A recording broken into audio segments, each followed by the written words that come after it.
What really happened with your host, Mike Rivero. You're listening to the Republic Broadcasting Network, where you'll find out what the Fukushima's going on. And aloha, America. Welcome to our show today. It is Friday, July 21st, 2017. Thank goodness it's Friday. Thank goodness it's Friday. Thank goodness it's Friday. We have a lot of stuff to talk about today. The phone lines are open, 800-313-9443. Mike is in our control room, twiddling the dials, keeping us out of trouble. And, of course, in hour number 3 today, the lovely Lady Claire will be joining us with her unique perspective on the world. So let's get right on into it. It's a very, very busy news day for a Friday, all things considered here. Obviously, big news going on out. Sean Spicer has resigned as the White House press secretary, and apparently the reason for this was Trump's bringing in Anthony Scaramucci, former Goldman Sachs executive, as the new White House communications director. And apparently Sean Spicer was used to this idea that he was going to have direct access to the president. Now all of a sudden there's a new intermediary, and that was a little too much for him, and so he is now out. Which is a shame, because I love the way that he would stand up to the corporate media. So I at least am going to miss him. Now, over at President Trump's legal team, his private legal team that's trying to deal with all this muck coming out of the swamp about Russia, their spokesman, Mark Corallo, has also resigned. And apparently Corallo was very unhappy that the only strategy Trump's legal team really seemed to be following right now was to try and attack the credibility of special counsel Robert Mueller. And it's not like the legal team really needed to worry about that, because Mueller himself was in the process of destroying his credibility as a special counsel by openly and flagrantly violating the special counsel statutes, which basically say special counsels are appointed to look into one single matter, and Mueller is just out there just searching everything. He's on a fishing expedition trying to find anything he can find on Donald Trump. That's not what special counsels are supposed to do.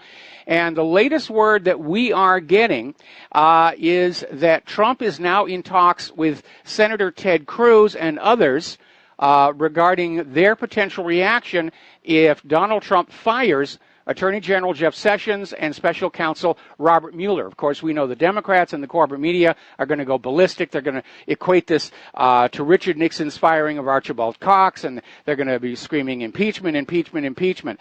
But Donald Trump is basically, I think, finally waking up to the reality of what loyalties are really like in Washington politics, and it's vastly different than he's used to from the world of business. And Trump, I think, is beginning to understand that he has allowed himself to be surrounded, corralled, and controlled by people who nominally are supposed to be working for him, but are instead using the presidency to serve their own particular agendas. So it's going to be a very tough decision for Trump to have to make. And no matter what he does, there's going to be somebody out there who says, I don't like it. But I personally think, and I've been saying this all along, Trump, when he came on into that White House, he should have just cleaned it out completely of all the Obama holdovers. And he should have gone outside the Beltway to find the best qualified people to do the functions he needs done inside that White House. And it's kind of amazing in a way, if you think about it. Donald Trump went into the White House promising to drain the swamp and then proceeded to hire the alligators as his staff. So, of course, it has not been working out. Now, there is an article over at DC Whispers saying that we may be seeing the unfolding of the plan to take Trump out. Basically, if Trump fires Mueller, it'll be a political war that could result in Trump's removal from office. The alternative would be Trump making a deal with the deep state in which he quietly resigns and gets out of the White House with at least some of his reputation still intact. But we are seeing a war between the deep state and the American people and the president elected by the American people. And that is going to send a signal to everybody. We are, in fact, living in a dictatorship with delusions of democracy. And I can't imagine most Americans actually being comfortable with that. Now, over at the unmasking scandal We understand that Samantha Power is getting ready to testify here, and a lot of speculation is she's going to be set up as the sacrificial lamb to get everybody else off the hook. They're just going to dump it on her and say, oh, Samantha Power did it. Had nothing to do with Obama, had nothing to do with Susan Rice. It was all Samantha Power's fault, and they're going to throw her to the wolves, unless she's got some information and she can make a deal. Lou Dobbs came on out with a new report on voter fraud. Apparently they found another 834,000 illegal immigrants who voted for Hillary Clinton.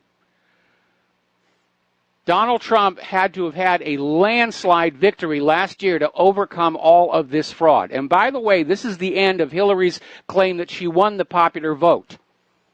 When you subtract out all the illegals who voted, all the people who voted twice for her, all the dead people who voted for her, she lost by a huge, huge margin. All right, we're going to do a shout out now to our on-air affiliates who are just now rejoining the network.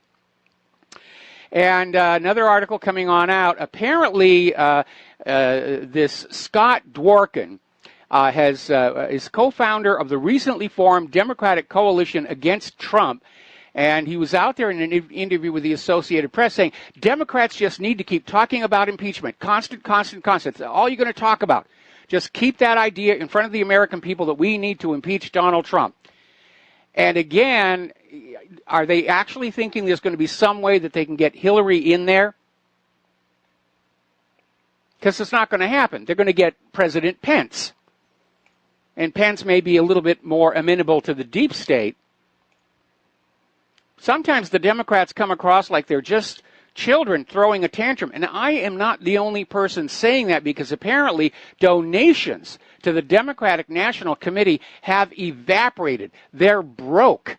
The latest Federal Election Commission report shows that the Democratic National Committee finished June $3 million in debt. They are well and truly into the red. Now, over at the corporate media, and by the way, the corporate media bias is becoming more obvious. The censorship of the independent media is becoming more obvious. We're getting into that last stage where people aren't even trying to maintain the illusion of objectivity and fairness or legality or anything. And Sean Hannity had been set to receive the William F. Buckley Award for Media Excellence. But apparently it has now been rescinded, and the excuse given is that Sean Hannity's coverage of the Seth Rich murder is turning off advertisers. I really seriously doubt that. I don't think the advertisers care. If people are tuning into Sean Hannity to hear about Seth Rich, that's good for the advertisers. I think the pressure is coming from somewhere else that wants the Seth Rich assassination and its links to the DNC computer leak to just go away. And by the way, it is exactly this kind of heavy-handed behavior that signals that Seth Rich's death was not just a botched robbery. If it was a botched robbery, nobody would care. But when you see this many different interests out there trying to make this story go away, it's obvious something's being hidden. They're telegraphing. There's a big, deep, dark secret there. Okay, turning on over to the war zones, emphasis on the plural. Apparently there's been a fierce clash between the Syrian army and ISIS in the Homs-Palmyra highway near the border with Iraq. And apparently 30 ISIS members were killed, 50 were injured during clashes in the area of Humamya near the border with Iraq. So the fighting is still going on, but the Syrian army is making tremendous, tremendous gains. Now, despite the fact that he was diagnosed with cancer just the other day, John McCain, or somebody acting on his behalf, issued a blistering statement denouncing Donald Trump for cutting off the CIA support to those U.S.-backed terrorists in Syria going after Bashar al-Assad. So John McCain still wants Assad to come down. He still wants war on Syria. What I think is about to happen in Syria is the U.S. finally got the message they're not going to succeed in getting Assad out of there, not with Russia sitting on that territory. So now the U.S. is changing its policy. All those ISIS and Al-Qaeda that the U.S. has been covertly supplying, they're cutting off their supplies, and the U.S. is going to go on in and kill their own proxies. They're really going to start bombing and attacking ISIS and Al-Qaeda and just kill them all off and then step back and declare victory, even though in the larger strategic paradigm of that grand design that was leaked by General Wesley Clark some years ago, this represents a major setback for the United States and its goal of hegemonic domination over both the Middle East and the rest of the world. Meanwhile, Russia is deploying hundreds of forces in southern Syria, and accommodations are already being made for them. Technically, they're considered military police, and their goal is to make sure that the ceasefire that has been set up in that part of Syria is maintained, especially in the aftermath of statements coming from Israel that they are adamantly opposed to this ceasefire, because Israel's goal is to find an excuse to grab the Golan for themselves permanently. They're already sucking all the oil and gas they can out from underneath it and selling it. But Israel wants the Golan, almost even more than they want Gaza and the West Bank. And again, at yesterday's meeting at the Pentagon, Trump went on in there and said, we're going to be talking about how we're going to get rid of ISIS and Al-Qaeda in Syria. And he came on out with a statement, ISIS is failing fast, very fast. So I think that's what's going on down there. The U.S. can't win in Syria, so they're going to try and have an exit strategy where they can look good, look like they won, even though it's actually a defeat. Now, getting on back to Afghanistan, people are still talking about that Moab bomb that the U.S. dropped on Afghanistan and its aftermath, because apparently medical personnel in the area are noticing an increase in strange diseases among the civilians who survived the blast itself. One of the employees of the healthcare corps of the Achin district is saying the people are showing skin and eye diseases, and he basically said the symptoms are those of radiation exposure, and raises the possibility that along with being a very big bomb, the Moab may be built using depleted uranium. And everywhere depleted uranium has been used by the United States of America, horrible tragedy follows. Massive birth defects, cancers, leukemias. Really is a very, very ugly weapon. Over in Lebanon, Hezbollah has launched an offensive to clear the militants from the Arsal outskirts. And apparently they have been dug in that area since 2013. And Hezbollah is now going for a complete encirclement to cut off their supply lines and basically wait them out until they have to surrender. The U.S. Army is deploying yet another 2,100 soldiers into Iraq. They're claiming that this is going to bring the conflict to an end, which makes about as much sense as pouring kerosene on a stove fire. No, this is going to prolong things.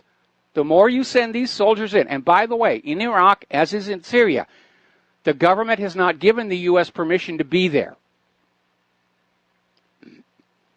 Now, getting on to Iran, a senior Russian official has basically denounced the new U.S. sanctions on Iran as ridiculous, based on unfounded grounds, and saying that, yes, this will undermine the implementation of the 2015 nuclear agreement with Tehran. Now, Tehran has already implemented their half. The IAEA confirmed that again just a week ago. It's the United States that has not implemented their side of the agreement. Iranian money is still frozen inside the United States. The sanctions that were in place before the P5+1 have not all been lifted. In fact, additional sanctions have been added, and now they're adding more, supposedly because Iran's missile program is a dire threat to the United States of America, even though they couldn't possibly reach this far. Very alarming story that's coming on out. Apparently Newt Gingrich is coming on out demonizing Iran. And remember the other day we were ridiculing the New York Slimes because they had this article where they were trying to rewrite the history of the recent Mideast wars, that Iran was this evil empire exerting its sphere of influence into Iraq, and the United States was this great nation, the bastion of democracy, and we were improving the lives of people in every one of these countries we invaded, at least those who were not blown to bloody bits. And it looks like the New York Slimes was trying to set the stage for Newt Gingrich, because Newt Gingrich is out there saying Iran must be free. The dictatorship must be destroyed. Containment is appeasement, and appeasement is surrender. Well, a couple of small problems there. Iran happens to be free at the moment. If the U.S. invades, it will no longer be free. Ask the people of Iraq. Ask the people of Afghanistan. Ask the people of any of these countries invaded or overthrown by the U.S. They're no longer free. And Iran is not under a dictatorship. They elect their rulers. So Gingrich is out there just screaming about what a danger Iran is. Gingrich is saying freedom is threatened everywhere so long as the dictatorship stays in power. Okay, how is our freedom threatened by a country with only 3% of our gross domestic product? It doesn't really make any sense. Doesn't matter what government they have, even if they were a dictatorship. They're not a threat to us, especially when you recall that Iran has not initiated a war of conquest against another country in over 200 years, and certainly not since the Iranian Revolution kicked out the last U.S. puppet ruler, the Shah. So we posted this flashback article talking about a Brookings Institute publication that comes on out and talks about a horrific provocation to trigger the invasion of Iran. And I'm going to read you a direct quote from this thing. Any military operation against Iran will likely be very unpopular around the world and require the proper international context, meaning lies. The best way to minimize international opprobrium and maximize support, however grudging or covert, is to strike only when there is a widespread conviction that the Iranians were given but then rejected a superb offer, one so good that only a regime determined to acquire nuclear weapons and acquire them for the wrong reasons would turn it down. Under those circumstances, the United States or Israel could portray its operations as taken in sorrow rather than anger. And at least some in the international community would conclude that the Iranians brought it on themselves by refusing a very good deal. Well, that's what they wanted to happen with the P5+1. They came on out with the P5+1. They made all these incredible demands on Iran. And because Iran wasn't really building nuclear weapons anyway, it was a no-brainer. Iran said, sure, we'll go along with it.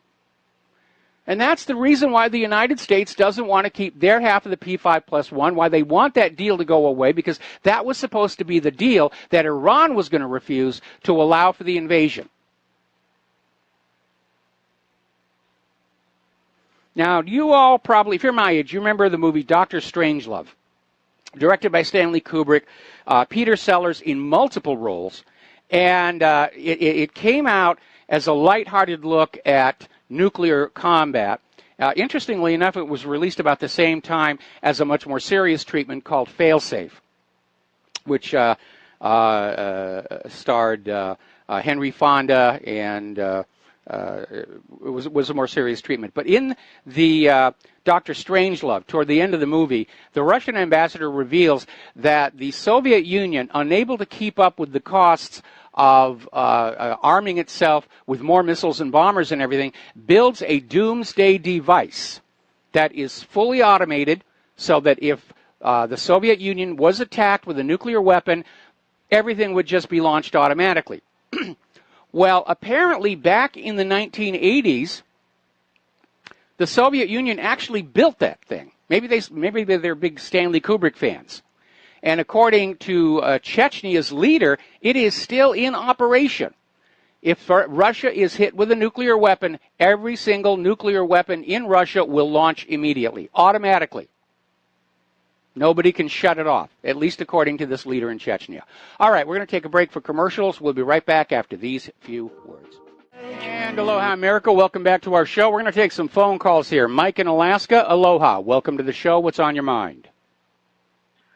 Yeah, Mike, I don't really take that Chechen guy too seriously. I think this is similar to that story that they had where they said they were planting nuclear mole devices on the ocean floor off the Atlantic coast shelf there. I'll agree that one was pretty fantastical, but in the case of what the Chechnyan leader is saying, there are no hidden bombs. It is simply a system whereby the existing nuclear weaponry is set up to launch in the event it detects a nuclear explosion over Russia. And I can imagine it wouldn't be that difficult to set that up. I can also imagine probably the United States has something similar. The fact that it can be done means that sooner or later somebody's going to do it. Right. I don't even have a problem with them having that. The story itself doesn't really bother me, and I'm sure there are several countries with a similar defense mechanism set up. However, the way it was presented to us, the consumer of the media, is that, this thing is on a hairpin trigger and can go off. We have to remember, there was things like the Vela incident where, what if Israel tests a nuke or something? Will this thing go off? Or what if China tests one? So I think that we have to remember that they probably have updated it, and it's probably a responsible defense. They made it sound just like a complete out-of-control freight train. I'm sure that they've updated this over the last 30 years several times. Oh, they would have to. The hardware simply wouldn't last that long. And basically, we're going to assume that at least part of the input suite on this are going to be seismographs.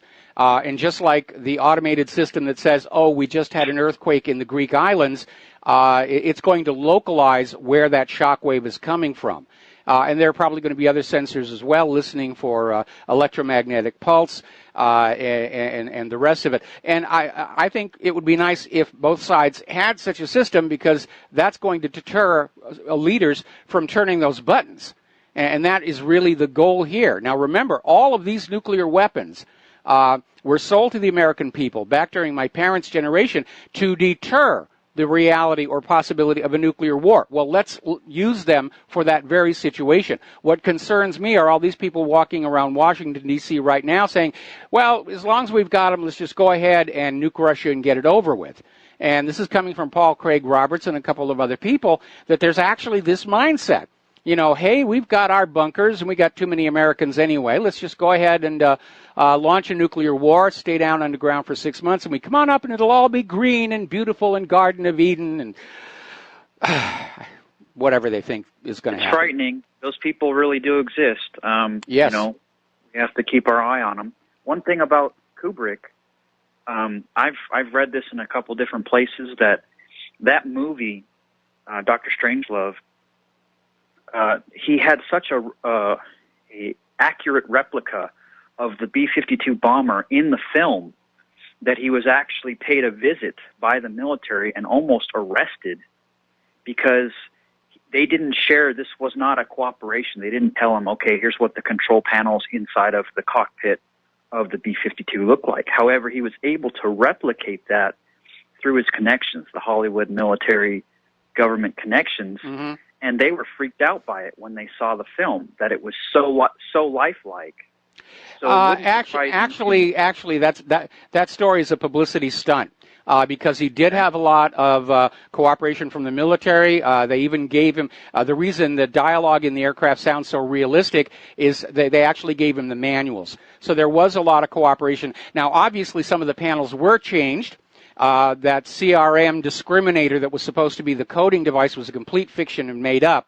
But again, most of the controls, it's a standard instrument cluster. It's not like there was anything that was secret.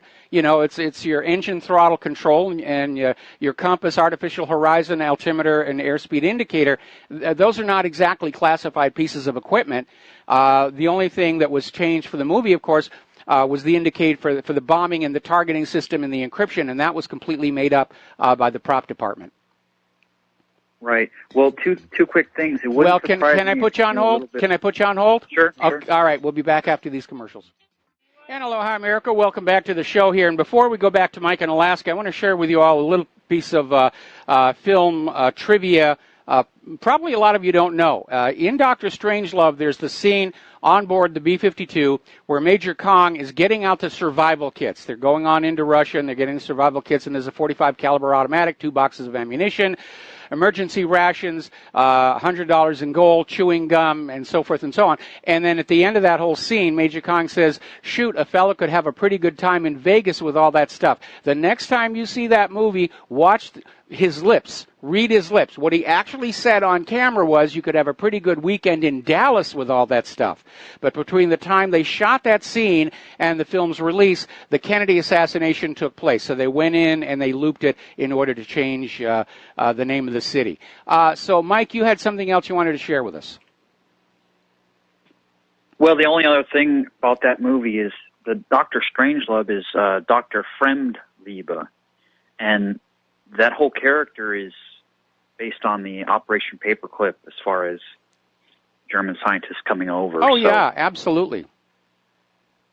I just think it's interesting that even what you're saying is making sense, but even with collaboration, Kubrick, in all of his films, really was so great at putting clues in there for the rest of us, maybe future generations or whatever, to kind of have his own little message. You know what I mean? When I saw that film, it didn't make me go, hurrah, let's nuke them all. You know what I mean? Yes. To me, it was an anti-war film. I mean, when I saw absolutely it was. Absolutely it was. So was Failsafe. It's hard to, in fact, it's hard to think of any movie that's ever been made that seems to say, yeah, nuclear war is a really good idea. Let's go have one. You know, virtually every movie that involves the use of nuclear weapons, it's always a bad thing, you know, whether it's destroying humanity or waking Godzilla up. Exactly. All right. Thank you, Mike. All right. Thanks an awful lot. We're going to switch over here to Dustin in New Jersey. Aloha. Welcome to the show. What's on your mind? Yeah, hi, Mike. Hi. Yeah, the day after ain't going to make you go hurrah, huh? Yeah, no, it isn't. I think we can all agree, okay, that nuclear war is a bad thing. And that's why it's so amazing to comprehend Paul Craig Roberts saying that there are actually people out there saying that, yeah, let's do it. It's going to be great. And I think one of the problems that we have today with the younger generation is they don't really have a direct experience of what nuclear war is all about. Much of the devastation of Hiroshima and Nagasaki has been repaired and rebuilt, and most people's experience of nuclear weapons are these old films from the Nevada tests or the tests in the South Pacific, and to them, a nuclear bomb is an abstraction. Like it's a bigger bomb, but that's all it is, and they don't really understand just how incredibly destructive and powerful these things are. We're talking about wiping out an entire city in a single blow. Yeah, hey, Mike, that system the Russians have, it's called Dead Man's Hand. Well, and the way it worked is it's oh, sorry. Go ahead. It shot up a missile, and the missile, the warhead would parachute, well, you know, the device inside would parachute down and send out a signal across Russia. Now, I don't know if it sent out a signal outside Russia, though. I know it would send out a signal across Russia, and then that would activate the missile silos. You know, that's how it works. I can see several technical problems with that approach. First and foremost, it's susceptible to jamming.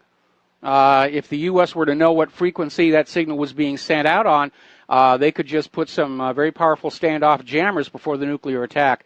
I'm not buying that one. I'm sure, again, as that other caller said, it's been upgraded over the last 30 years, if it exists. And I would assume it's all hardline fiber optic communication. So that would be that's how I would do it if I were going to get ready to destroy the world. Hey, Mike, what's your take on this Maxine Waters running for president in 2020? Well, that does it. That does it. I'm voting for Dwayne "The Rock" Johnson.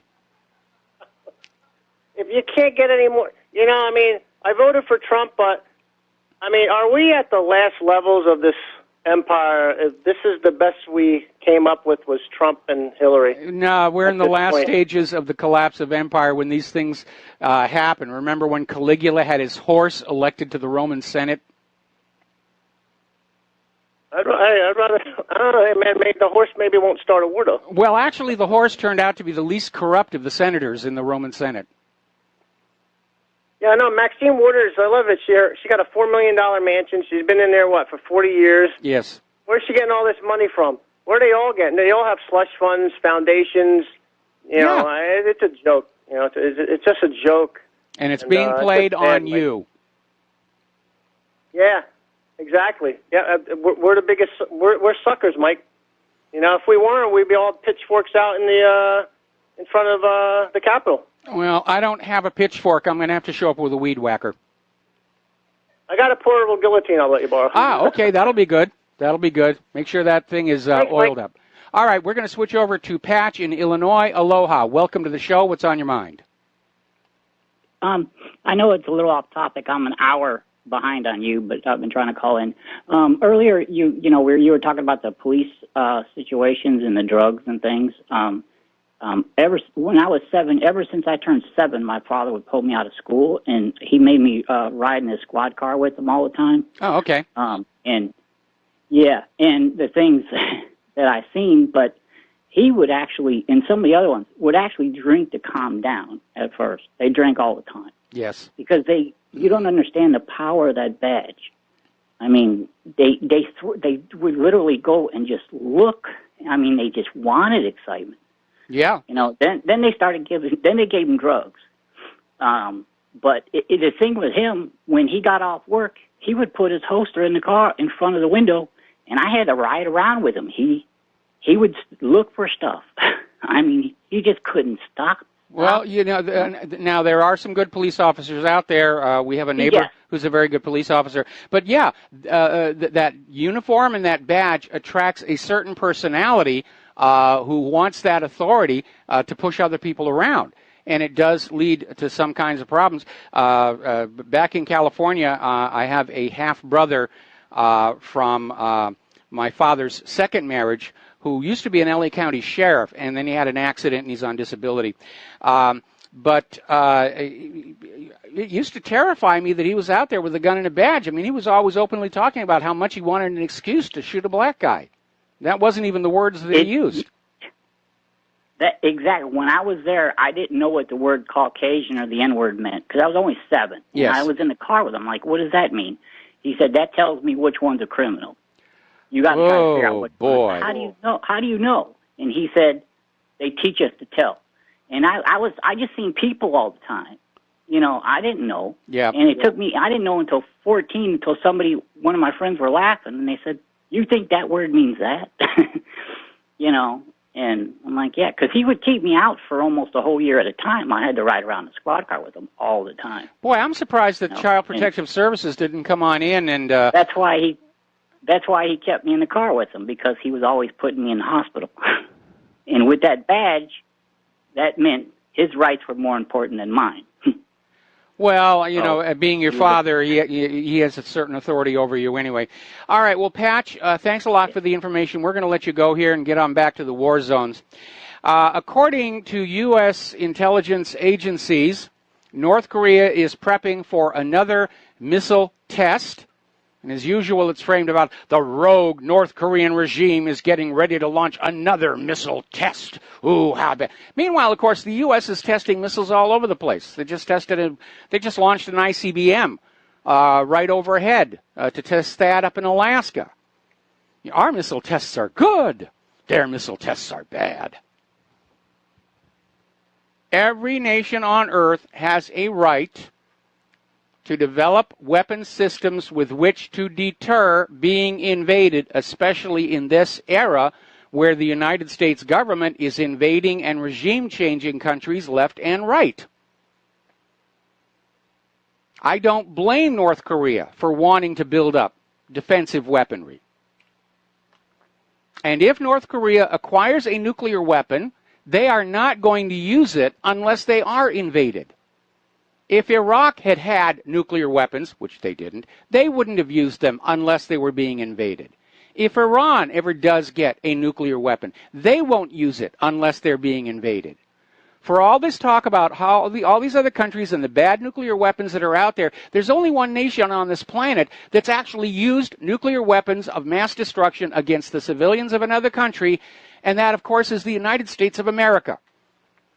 And they did it to prove they had those weapons and were psychotic enough to use them, because Japan was already trying to surrender when Hiroshima was bombed. We're coming up on that anniversary in a couple of weeks. Let's see. Very alarming sign here. Apparently, the U.S. is now urging all U.S. citizens, all nationals in North Korea, to depart immediately. And tourists are banned from visiting North Korea. And that signals something bad is about to happen. All right, let's take another phone call. John in Minnesota. Aloha, welcome to the show. What's on your mind? Oh, Mike, it's a real pleasure to talk to you. You're familiar with the saying, the quickening. Yes. I think that was Art Bell, I think, first came out with that, but I'm not sure. But I want to give you a saying that I made up years ago, and I haven't heard anybody mention it, and I got my ears to the alternative news. It's the quickening of the awakening. Okay, it's very I poetic. Give that to you. I want to give that to you to use, because I haven't heard anybody use it. Well, you just used it, and I'm not going to take credit for it. I appreciate the thought here. No, don't take. Okay. No, I just want you to be. But anyway, I just love your show. All right. And I'm watching you on Bamboozer. Okay. And thank you so much for what you do. All right. Well, thank you for. Buddy. You're in my living room every day. All right. Well, count the silverware after I leave. Thank you very much for the kind words. And we're going to head on out here and get back to the news.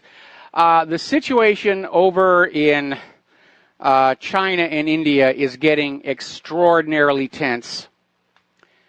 And they're threatening a war. China's already come on out and said they're willing to go to a long-term war with India.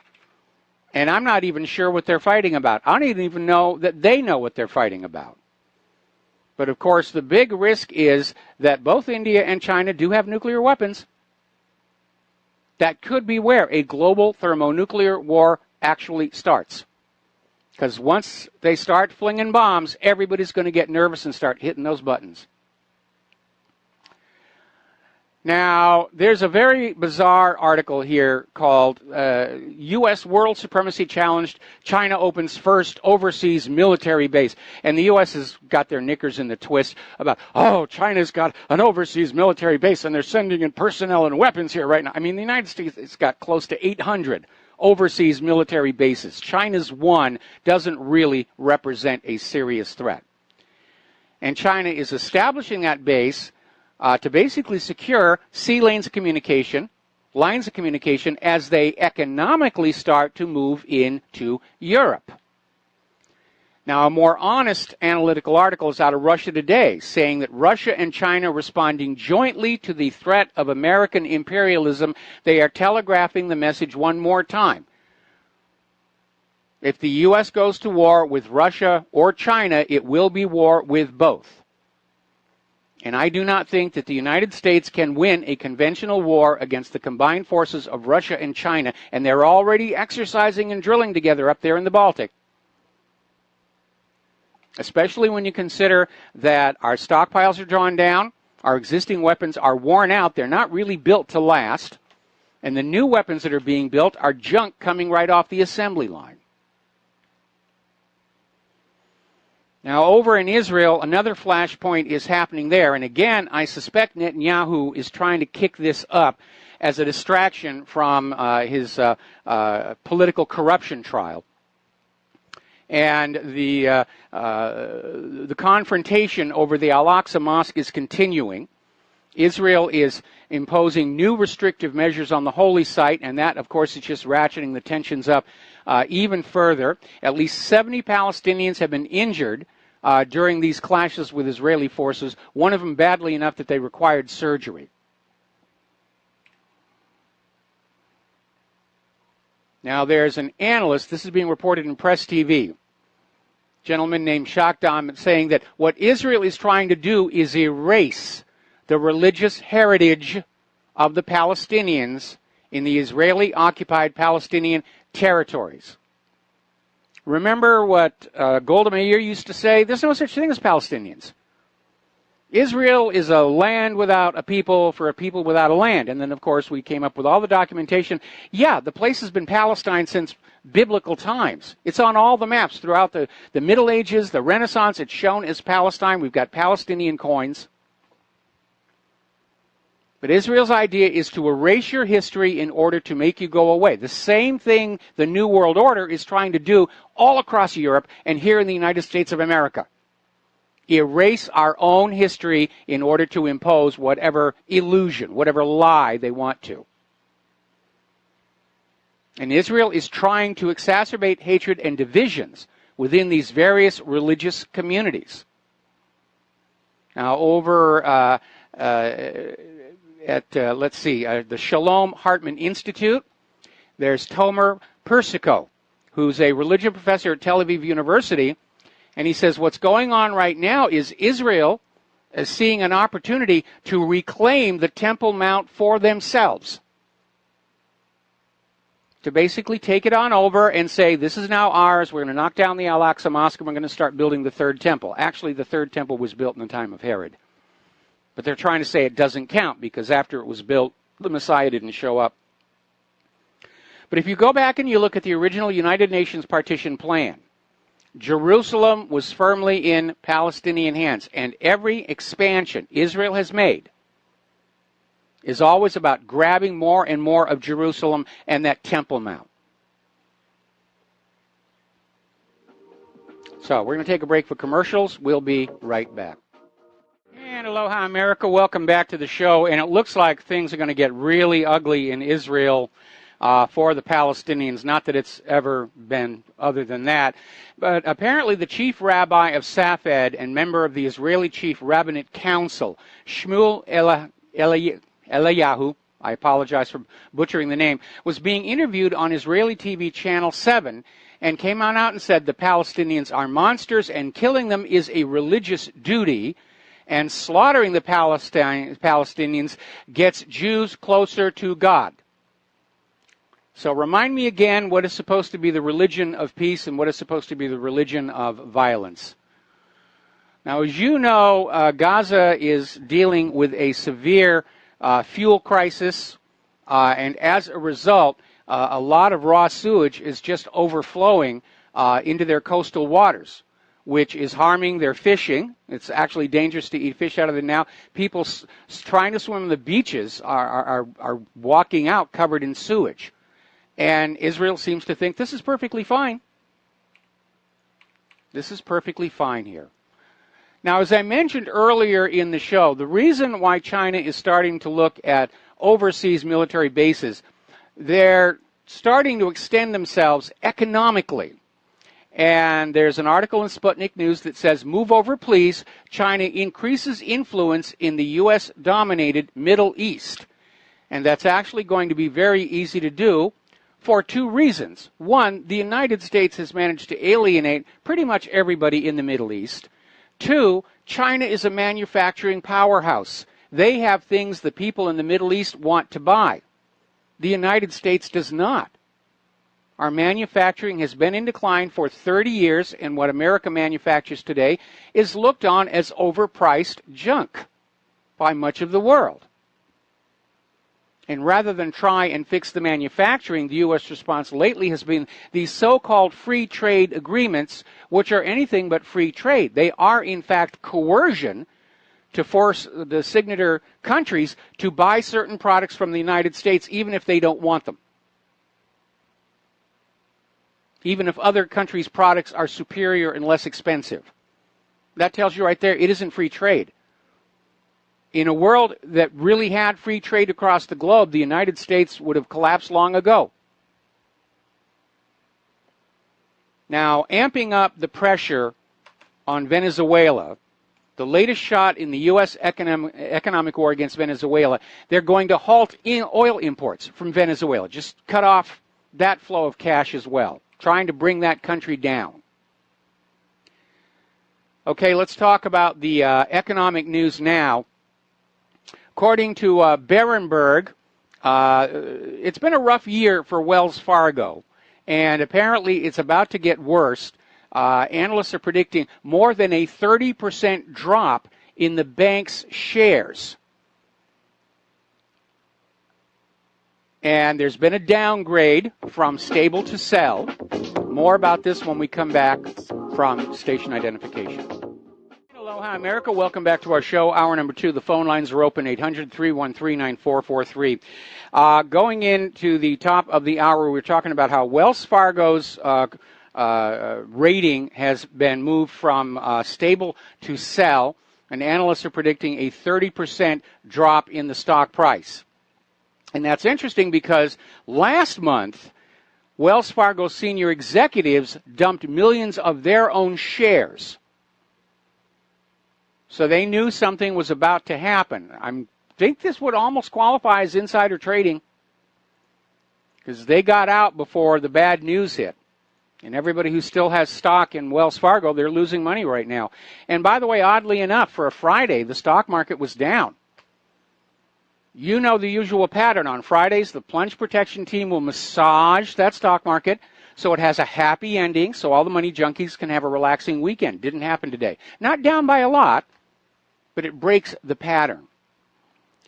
Article coming out of Zero Hedge talking about the dangerous season begins now and the historical trend for the late summer, early autumn to be not a good time to be in the stock market.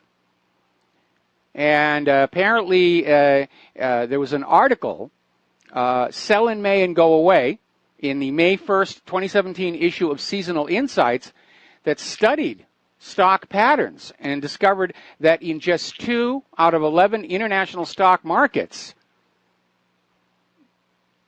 it makes sense to invest during the summer months. The other 9, no. Right now, there are more renters among the American population than at any time since 1965. People cannot afford to buy a home. Or more to the point, they're scared to take that mortgage because they don't have any confidence things are going to get better in the future. See, the government can borrow money all at once because they're not going to have to pay it back. They're going to make you pay it all back. Or they can just create it out of thin air, whatever they can do. Ordinary Americans don't want to borrow money right now. They don't want to borrow money for a new car or a home or anything else. They want to pay cash. Unless they know for certain they'll be able to make the payments on that debt. And right now, very few Americans have that confidence. We've had year after year after year of hardworking Americans forced from high-paying jobs into lower-paying jobs and getting into trouble because they can't carry the debt load that they took on when they had the high-paying jobs. And with all this fight against an increase in the minimum wage, Americans are saying, I could wind up with even less money coming on in. And that's why they don't want to borrow money. And that is why in a debt-based economy, it's locking up. Apparently up in Canada, FedEx Canada is going to close all their retail office locations. And all those people are going to go away. Now, we've been talking about rare earth minerals and the awkwardness of the United States starting to make stink face with China. Because right now, China pretty much has the monopoly on these rare earths market. They have basically 85 to 90% of all global production. And these rare earth elements are strategically important. They're used for defense technology sectors, including the mobile phone. And so there's a problem. If we get into a situation of sanctions and embargoes against China, China could cut off those rare earth elements, and that would be a major blow to America's high-tech industry. I think our government ought to stop this model of sanctions and threats to get people to buy products from the United States and just start focusing on making better products. because we're clearly in an economic war with much of the rest of the planet, and economic wars have a nasty, nasty habit of turning into real shooting wars here. The pound has taken a sharp fall just before the June inflation data was released, and apparently it has reignited concern that confidential official information is being leaked out to the market traders. Imagine my shock. Following up on that is an article that came out from Investment Watch blog. Great Britain is flirting with a recession. And that could be a problem, not just for Great Britain, but even for the European Union, which until the Brexit is finalized is still heavily dependent on revenues coming from Great Britain to prop up the other EU member nations. It's hanging by a thread over there. It's almost, I wonder if the bookmakers in Las Vegas are taking bets whether it's going to be the collapse of the European Central Bank or the refugee crisis that actually tears the European Union apart. Because right now they're both running neck and neck. Austria is still threatening to send their army to the border with Italy unless Italy stops letting the migrants across, and Italy is still letting the migrants across. They haven't done it yet, but they're still threatening it. We're going to do a shout out now to our on-air affiliates rejoining our network. Do you remember when Donald Trump went on over for his Paris visit for Bastille Day? And was all pomp and ceremony, and the media was showing all these beautiful videos. It turned out that in other parts of the city, in the migrant-dominated suburbs, there was rioting that was not being shown by the corporate media. 13 security force members were wounded, and 897 cars were burned. So how's that New World Order globalist refugee open borders thing working out for you? We're going to take a phone call here. Joe in Tennessee. Aloha. Welcome to the show. What's on your mind? Hello, Michael. I think that Trump's got to get rid of Sessions. I think, like in the Godfather movie, I think he needs a wartime consigliere. I think I was a big Sessions booster when they first mentioned him for nomination. But, he's been in office 6 months. He's attacked legalized marijuana. He's supporting confiscation of people's money.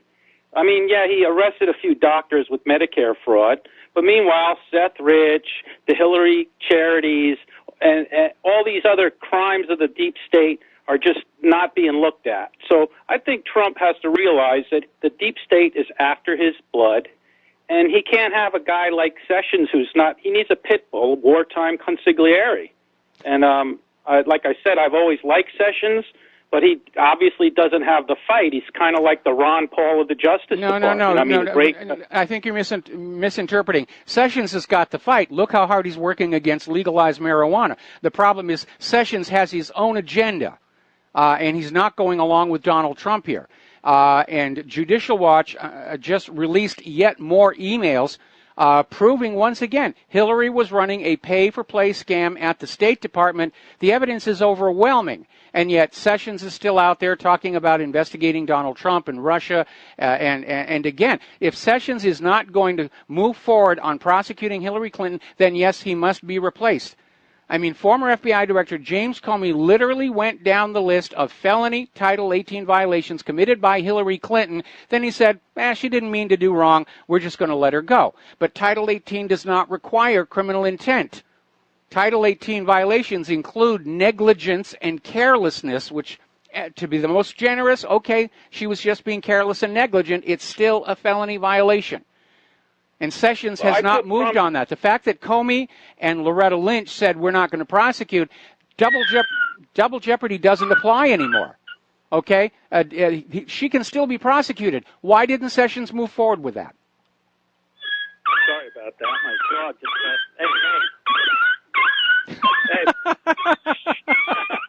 she just got spaded.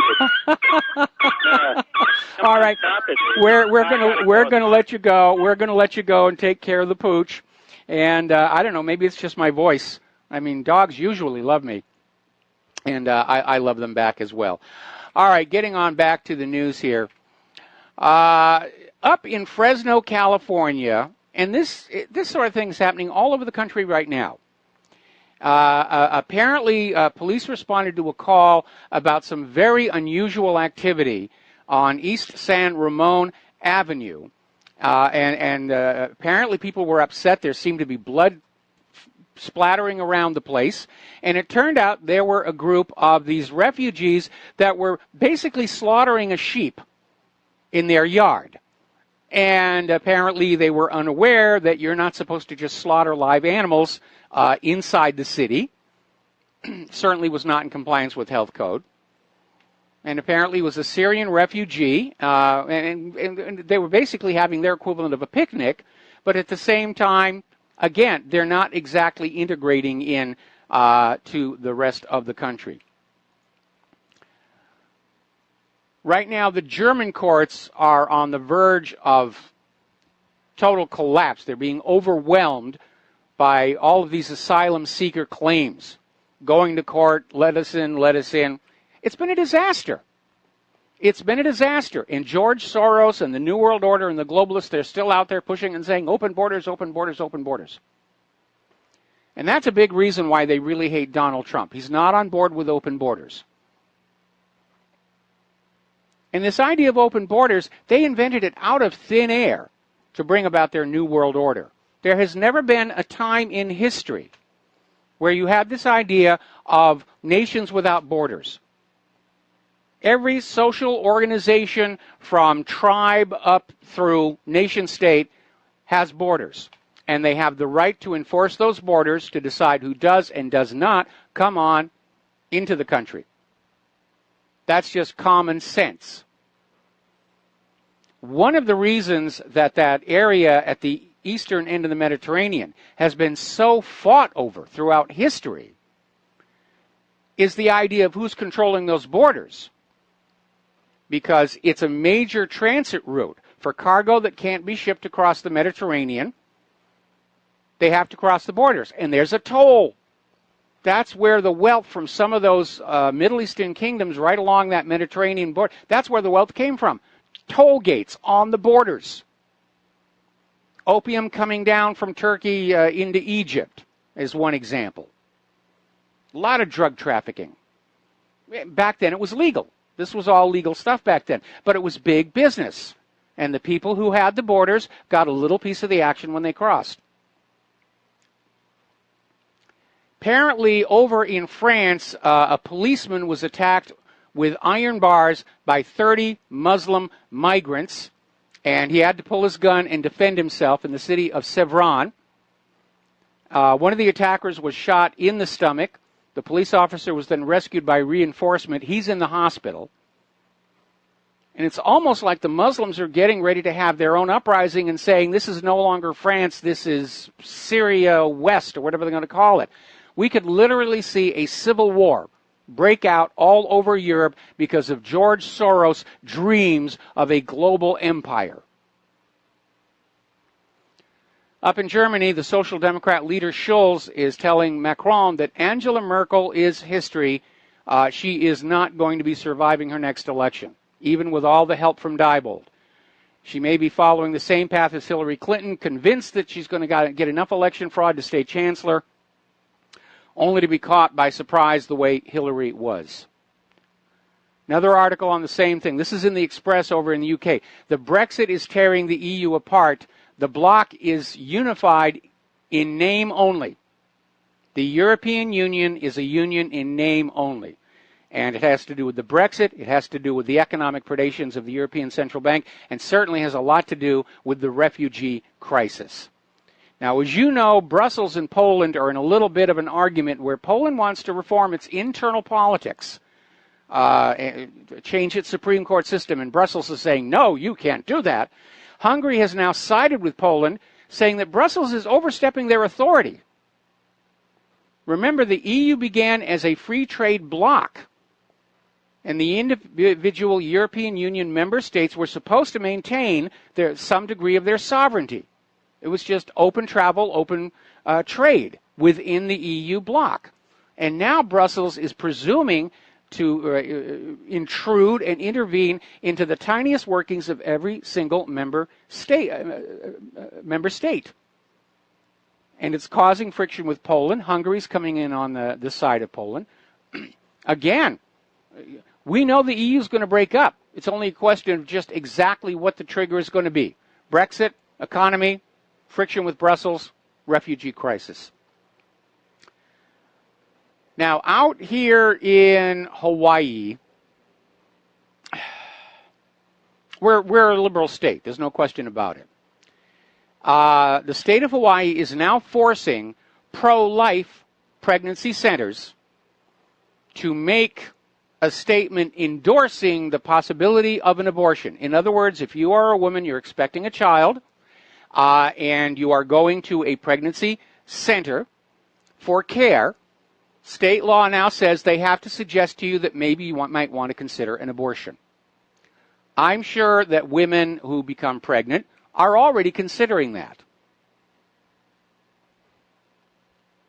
Now, this next one you are not going to believe. The Chancellor of California's community college system, Eloy Ortiz Oakley, wants to abolish the college algebra requirement and called it a civil rights issue. And basically he says algebra is overly burdensome due to the disproportionate rate at which it prevents students from graduating from community colleges. Nearly 50% of community college students do not complete the math requirement. And he says this is a civil rights issue. We're going to keep on lowering the standards until everybody gets a community college degree, and then they can go on to a four-year university and get those student loans going. So according to this guy, it's now considered your civil right to be stupid.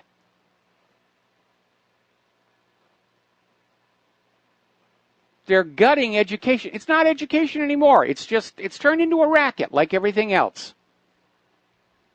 Now, I concede that there are a lot of paths in life that you will take where you don't actually need to have algebra. But it is a good skill to have. You know what amazes me is you'll have people who are illiterate in reading and writing, and they feel ashamed about that. And they should. Then you have people walking around saying, oh, I know nothing about mathematics, and they act like it's no big deal. Math is just as important to the functioning of our society as language.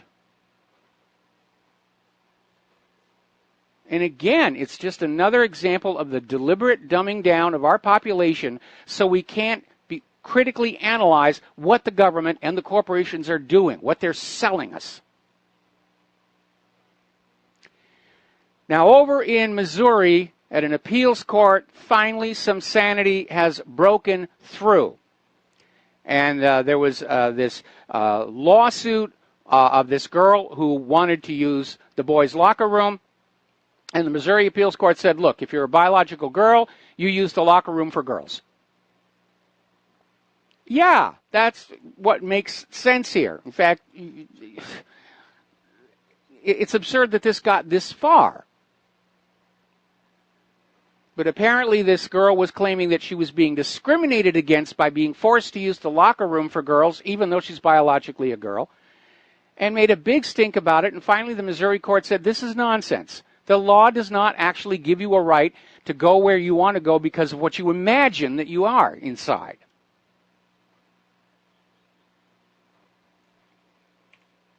I think we're beginning to see a pushback against some of the more ridiculous liberal nonsense that has been dumped onto us over the last several years. And again, this idea of gender fluidity, it's part of this attack on our identity. They want us confused about who we are, where we came from, what our history is, what our culture is, what our religious beliefs are, even what restroom to use. Because people who have a strong sense of self, have a strong identity, are harder to manipulate than people who just really don't understand anything at all that's going on, like which bathroom to use. So that's what this is coming on down to. Now, we're coming up on a commercial break, and when we come on back, there's a follow-up story to this, and it sounds a warning. We'll be right back. And aloha, America. Welcome back to the show. So we're talking about this gender identity fluidity issue.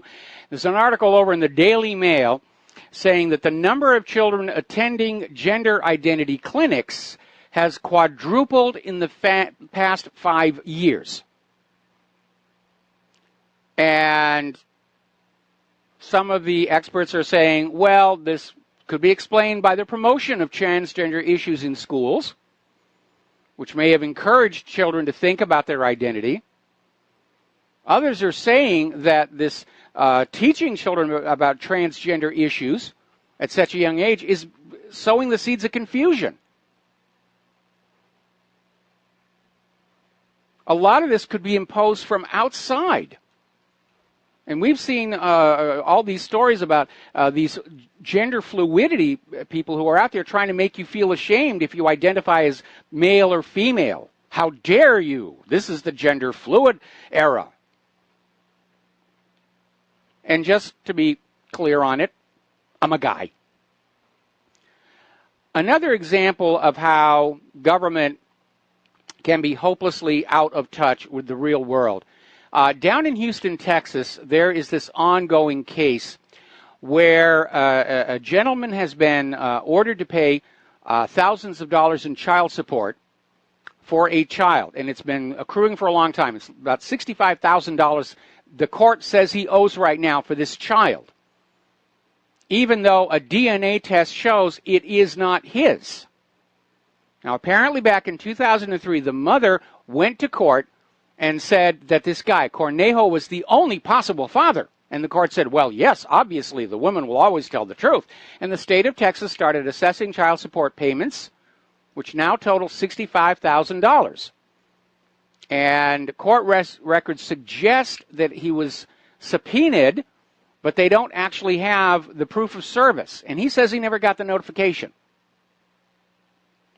And so the courts are still out there saying, well, the law is the law, and the court decided that you must be the father because the mother says she wasn't having sex with anybody else, even though the DNA test says, no, it's not his kid.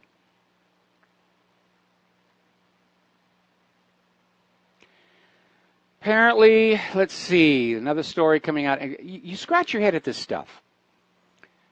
Apparently, a 5-year-old girl has been fined 150 pounds by a council at Mile End, East London. There were music fans on the way to the Love Box Festival at the weekend. She set up a lemonade stand, and she got fined. Now, when I was a kid, having a kid set up a lemonade stand, that was considered a positive thing. You're teaching them, the beginnings of commerce and business. I had a lemonade stand. I stop at lemonade stands for kids just to encourage them. And now we live in this society where you're not allowed to do anything without a permit, which of course costs money. So here we have this big government, the British Empire, wanting their piece of the action of this 5-year-old girl's lemonade stand. Apparently over in New York City, they've passed a new law saying that you cannot be a dog sitter without a kennel license. In other words, if I had a dog and I'm going to go visit family for 3 or 4 days and I ask a neighbor, can you sit my dog, which happens all the time, now in New York City, you have to have a kennel license. You're not allowed to dog sit for your friends without a kennel license. Money, money, money, money, money, money, money, money, money, money, money. It's the Kennel Industrial Complex. Up in Pennsylvania, apparently there is a growing concern. There was a teenage girl who was assaulted by an officer. And apparently this officer threatened to use a stun gun on this teenager. Then he grabbed her by the neck and threw her on the ground, swearing at her at a gas station. And apparently the crux of the lawsuit is that the police department and the city are refusing to provide any information under the principle that police are never wrong, regardless of what they do. We got to take a break for commercials, and we'll be right back. Aloha, America. Welcome back to our show here. And they're still recycling O.J. Simpson. They're bringing back the Nicole Simpson and Ron Goldman, and the families are complaining, how dare you let him out? Well, O.J. was never sent to jail for the murders, even though it's pretty obvious that he did it. In fact, I was talking about my half-brother who was a L.A. County sheriff. He was actually in the visitation room at the jail when O.J. admitted to Rosie Greer that he had done it. And unfortunately, the judge in the Simpson trial refused to allow that as testimony. I found an article, actually somebody mailed me an article about this Russian doomsday device. It is called the Dead Hand System. And again, it was set up in 1985. And it is simply a system that if Russia is attacked, if their government is wiped out, the system launches automatically any remaining nuclear weapons in the Russian arsenal. So there's a good reason to calm things down and maybe avoid a war. Now, up in Washington State, they have a new law. Now, as you know, it is already illegal in most jurisdictions to be driving under the influence of alcohol. But Washington has come out with a new driving under the influence of electronics law that makes it a crime to text, eat, smoke, read, or groom yourself while driving. And it sounds a little draconian, and when you read this article, what you find on out is that if you are convicted of any of these, your auto insurance company is now allowed to raise your rates. So in addition to paying the fine for the offense yourself, your insurance premiums go up. Now, on the other hand, I can understand not being distracted while you're driving, especially as driving gets crazier and crazier. The other day, in fact, it was just yesterday, Claire and I were down at our local shopping mall, and I'm heading for a parking space, and there's a guy in front of me who's walking along, looking at his smartphone, and walks right in front of me. Didn't even know I was there. Got to be aware, people, situational awareness. And the only part of this law that bothers me, of course, is that in many cases you can be cited even if the car is standing still. And certainly for those who are trying to use GPS units, it's a bit of a conflict right there. We had a big stink here in Hawaii a while back where there was some major construction. Water main broke down in Waikiki, and the traffic was just backed up. And it was just not moving. And a lot of the drivers just turned their cars off, and they're sitting there working on their smartphones, and the cops are just walking down the line of stopped cars writing tickets, because it's a $300 ticket if you're using your cell phone while driving. The only way you can use your cell phone legally in Hawaii is you have to have one of these little earpieces. It's all about grabbing money here. Let's talk about, first of all, I want to address this issue. I'm getting all these emails about the quake swarms around Yellowstone. And yes, there have been quite a few lately. And everyone's saying, oh, it's going to blow, it's going to blow. You are sitting on top of a supervolcano, and there's always going to be seismic activity. I mean, that's what makes Yellowstone such an interesting place to go to, is the geothermal activity is nonstop 24 hours a day, whether it's geysers, the mud pots, whatever you want to call them.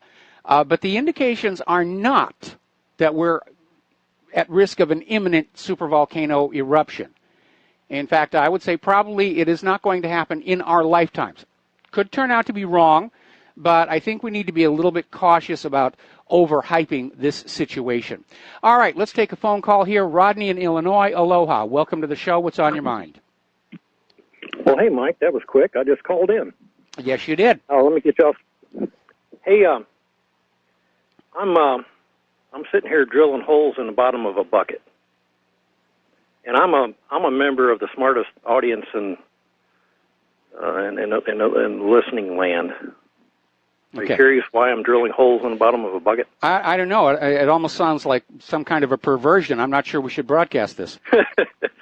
No, I make wine. I'm trying to fabricating. Of course. How silly of me. I'm fabricating my own wine press that uses the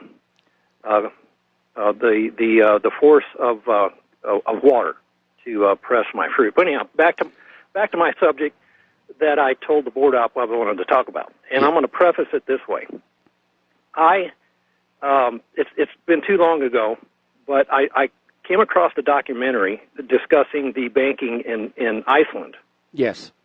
And the producers, they gained an interview with the president, or whatever he's called, of Iceland, and he spelled it out in no uncertain terms what the crimes were and why they went after them, the bankers. Yes.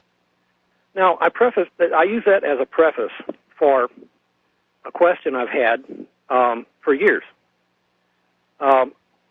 Iraq, Iran, and Syria, they all have UN ambassadors to the UN. Yes. I'm assuming they probably speak English.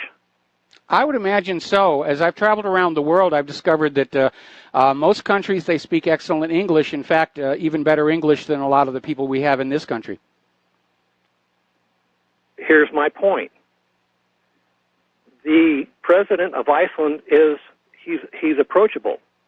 Yes. He can be contacted. He can speak for himself. I'm just curious, has it ever crossed your mind to get the ambassador or some English-speaking Iranian or from Iraq or from Syria? I asked myself, we got C-SPAN. I never watch it. I don't have cable. But is there such an outlet for the conversations that go on at the UN? Why don't we ever hear about that? I can only imagine what these ambassadors are saying when they get their, 15 minutes of fame at the podium at the UN. What in the world is the ambassador from Syria saying at the UN about what's going on over there? Well, the problem is what we, the American people, see about the goings-on at the United Nations is filtered through the corporate media. The United Nations does not have their own publicly distributed information channel. They have an internal TV network that the corporate media ties into. But again, what goes out to the American people is determined by the media management. And again, they're going to put out stuff that supports the U.S. agenda. Yeah, emphasis on management. Well, do you have access to that feed? No. Or, surely they are, it's a public record who these people are. If you can't talk to the ambassador, how about one of his top aides? I would sure like to hear from an English-speaking Syrian diplomat what the hell their opinion is of what the hell we're doing there. Well, again, if you go and look at some of the foreign press like Sana or Press TV, there are generally a lot of articles that quote these officials as saying what's going on, and we will cite them in our show and link to them from whatreallyhappened.com. Right now, the only place where the corporate media is still fully in control are the corporate media TV news networks and the big newspapers. A lot of the smaller media outlets are starting to break away and show some independence. A lot of the smaller newspapers that haven't been gobbled up are showing their independence. And, of course, in the independent media, we're talking about this stuff all the time. But as far as my getting an actual interview, I have one contact who's actually inside the United Nations, and I think I will ask them if something could be arranged. Well, that would be fantastic. I think that would be ranked right up there with your top 10 shows if you could arrange something like that. Because that's the impression I got when I saw that documentary about Iceland. These guys got out there, and I got to see the guy tell his own story about what happened in Iceland and what they did about it. And I'm thinking, what, and these three countries that I mentioned, they may not be offended that RBN might have a dark cloud of alleged anti-Semitism over their head, if you know what I'm talking about. Actually, I don't. I know I'm always accused of being an anti-Semite. Well, John Stadtmiller himself has been saying that he's lost advertisers because of this alleged black eye of being anti-Semitic. Oh, there's no question about that. I mean, when Claire and I were still producing local TV and radio commercials here on Oahu, we were having people calling up the local ad agencies, which are, yes, they're all under the control of Jewish individuals. They were getting calls all the way from Israel itself saying, don't do business with these people. They're anti-Semites. And I reject the claim that I'm an anti-Semite because I don't have a problem with Jewish people. I'm descended from Jewish roots. Rivero's a Sephardic name. My first wife was Jewish. But I am going to criticize the actions of the government of Israel, and that's not anti-Semitism any more than criticizing the actions of the Nazis is anti-Germanism. Wouldn't it be nice if the rest of the world could say, I don't have a problem with the American people. I've got a problem with the American government. Well, we're trying to keep that delineation, and of course that's what we say about Israel. I don't have a problem with the people of Israel. But I do have a problem with the actions of the government of Israel. And, of course, the actions of the government of Israel is, oh, we never do anything wrong. The only reason you're criticizing us is you hate the Jewish people and you're an anti-Semite, which is, over at Amy Goodman's Democracy Now!, they had a former member of the Knesset who came on TV and admitted it's just a trick to deflect criticism. When somebody asks a question that they can't really answer, they just scream, oh, you're an anti-Semite. Yeah. All right, well, it's blackberry season, and I'm making wine, and I got some wine to press, so I'm going to get back to drilling holes. Oh, I remember blackberry season in Washington State. That was just absolutely amazing here. Good luck with your wine, and good luck with your water-powered press. Personally, I still like the image of the young Italian girls barefoot crushing up the grapes, but that's just me from watching too many old movies. Have a good day. You bet. Bye. You too. Bye-bye. All right, so let's get on to human-caused global warming. Interestingly enough, we've seen a very significant temperature drop here in Hawaii over the last few days. It's a lot more comfortable than it was. And Al Gore is still out there hyping his movie, The Inconvenient Sequel. The corporate media is out there saying, oh, it's the hottest year on record. Analysts are looking at the data coming out of NASA, NOAA, Hadley Climate Research Unit, and they're saying all of the warming is added in. It's not in the raw data. And do a little flashback here. When Al Gore was first out there selling this idea, fear is his business model, scare you out of your money. And he actually went on TV and he said that 2 kilometers below the Earth's surface, the temperature of the Earth's core is over 1 million degrees. Now, anybody who knows anything about geology knows that that is flat out wrong. He is off by more than a few zeros. And the corporate media gave him a complete pass on that. Now, if Sarah Palin made a gaffe, and she did, the media just went after her, hammer and tong. But Al Gore gets a pass on this because he's part of the deep state. He's part of the narcocracy. He can do no wrong. Now, you probably remember I've said in recent months that I think our technology, along with becoming unreliable, is becoming decadent. And just because you can put a computer into something doesn't mean that you really need to. So all of a sudden I'm seeing this article, this is out of Natural Blaze, where they're coming out with the new generation of smart toothbrushes equipped with interactive wireless displays and radio transmitters. So while you're brushing your teeth, you can be watching on your smartphone while it tells you the best way to clean your teeth. I think that's a little over the top. Now, Claire has these electric toothbrushes that have timers on them, and that may be okay. Me, I use an old-fashioned manual one. But I do think it's gotten to a ridiculous extreme. And again, there is that new warning coming out of the FBI. These cloud-connected toys for kids are a security risk, not just for your kid, but for your entire family, because kids don't have any discretion. They're in playtime with this little fluffy teddy bear. They're just going to say whatever pops into their head. And if hackers have broken into that communication stream, they can learn all kinds of things about you. They could find out, for example, where the kid goes to school, where he might be left unattended, or they could get information about the parents that they could use to ill purpose. Again, if I were fortunate enough to have had children, I would never allow them to have anything like this. Yes, I'm going to get them a computer and teach them how to use the computer and teach them that the internet is a wonderful tool, but it's a hostile place as well, and you got to be careful. Now, probably if you travel a lot, you will make use of your hotel's Wi-Fi. But apparently that has now been compromised. There's a hacking group called Dark Hotel, and apparently they are breaking into the Wi-Fi systems of these hotels in order to spy on the guests and steal data. And again, the NSA can't seem to find any of these people. Now, if you make videos for YouTube, and I do, you're probably aware that a recent change in YouTube's policy has resulted in the demonetization of many creators' videos, supposedly over concern expressed by the various advertisers. Now, in my case, they've never allowed me to monetize any of my videos, even though they're actually pretty tame. Most of them are simply videos put together to Claire's original work. But YouTube has just refused steadfastly to ever allow me to monetize them.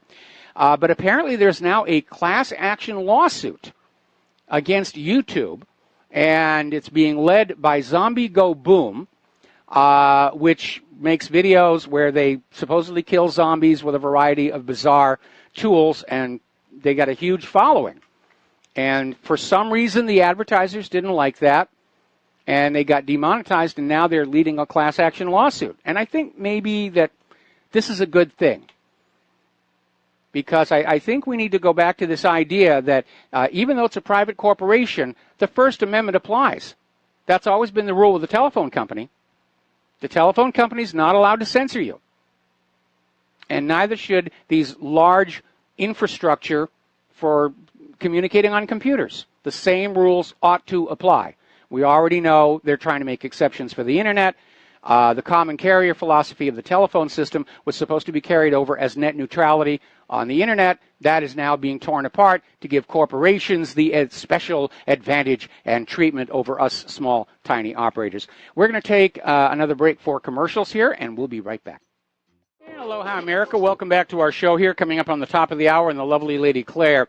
Over in Arkansas, the Department of Health has come out with a new rule regarding medical marijuana, saying that you can have a medical marijuana card or you can have a gun, but you cannot have both. That if you apply for a medical marijuana card, you must surrender your arms and your right to keep and bear arms. Now, setting aside the obvious conflict with the Second Amendment and a reminder of the U.S. Supreme Court decision Marbury versus Madison, marijuana smokers are not prone to violence. They get mellow. They sit there. They eat Twinkies. They're not a problem. It's the meth heads that you got to worry about, or the heroin addicts in withdrawal. This is just more boneheaded government thinking by a government that is trying to justify their expense, keep their paycheck going, and a government that is oblivious of the Constitution of the United States of America. And I think the American people need to start standing on the principle established by Marbury versus Madison. Laws that are repugnant to the Constitution are automatically null and void. They're dead on arrival. Over in Italy, there are massive protests over their new mandatory vaccination law. And their new law is 12 mandatory vaccines for young students, and the Italian people are literally up in arms over this because of the health problems caused by these chemicals. Remember, we reported yesterday, Sweden, one of the most liberal countries on the entire earth, has now banned mandatory vaccination. And here in the U.S., the vaccine industry is marching on forward because nobody questions the vaccine industry. Nobody questions big pharmaceutical. And it really is a great deal of nonsense here.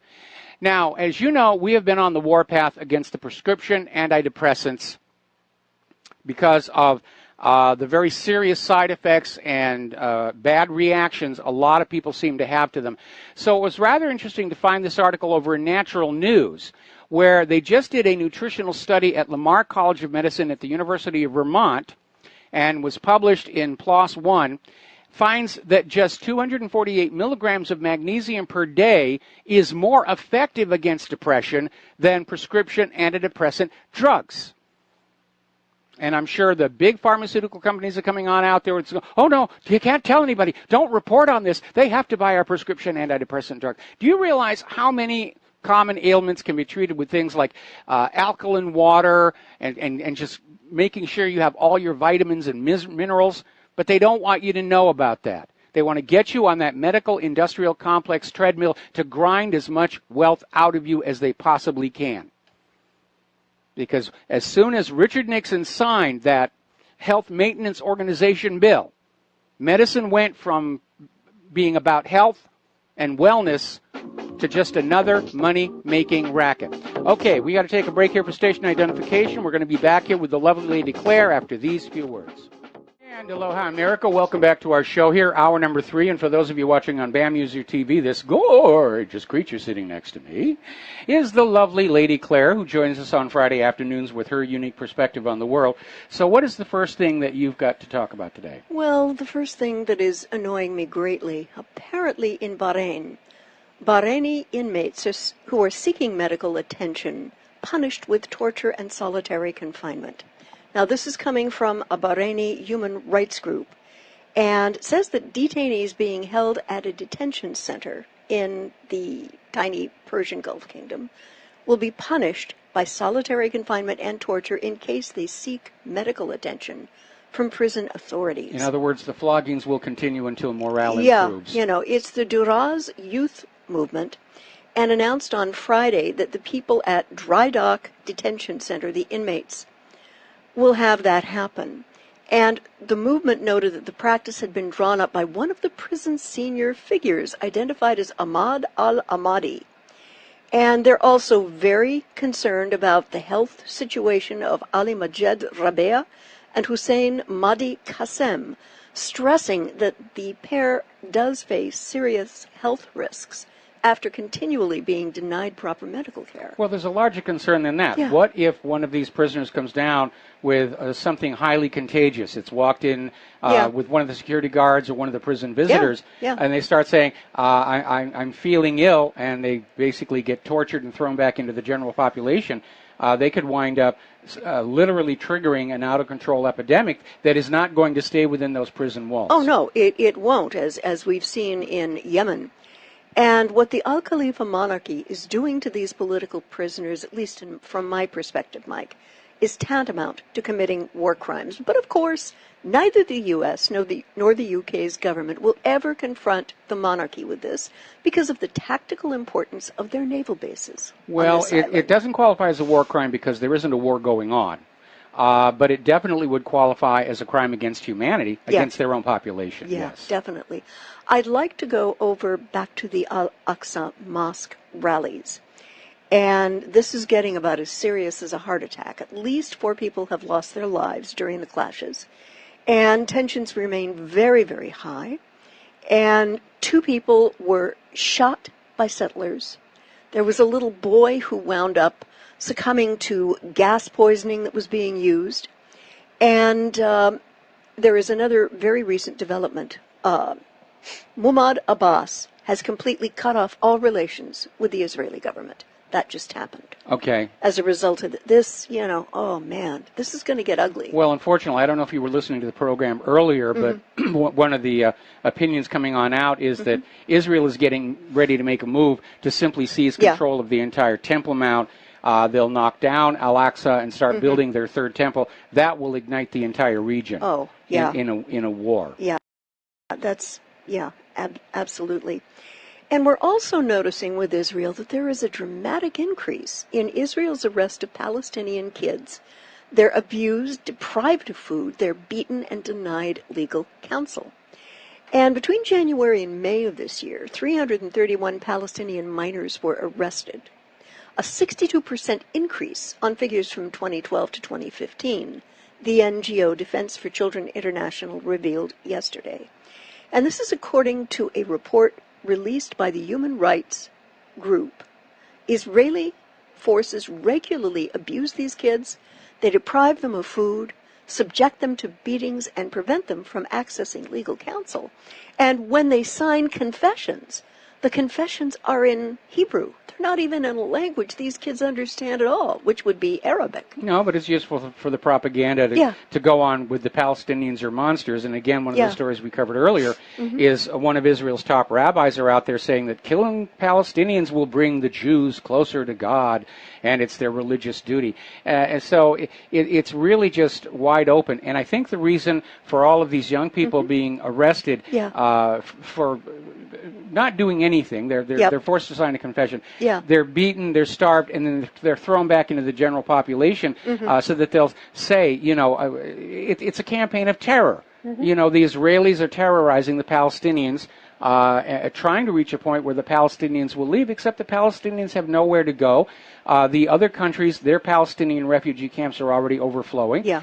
Egypt is digging in its heels about a new Palestinian refugee camp in the northern part of the Sinai. Right. So I think the next major distraction around the world, we're going to see Israel just go on in, pound Gaza into rubble, and just declare that the Temple Mount is now completely part of Israel, even though that is yet another defiance of United Nations resolutions. Yeah. And Israel loves to call itself the only democracy in the Middle East, forgetting that Iran does have elections. Hello. Not from a standpoint of these kids and their families, it's not. Not at all. Absolutely not. Yeah. And again, looking at how corrupt the government of Israel has become, I'm not sure they're a democracy either. They have the trappings and the illusion of democracy like we do here in the United States of America.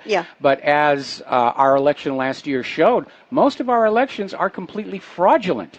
And when we actually have enough votes to put the people's choice into power, the entire establishment goes into this absolute blind panic, and they wet themselves over this possibility that they are losing control. Now, we're going to do a quick little shout out to our honor affiliates who are rejoining our network.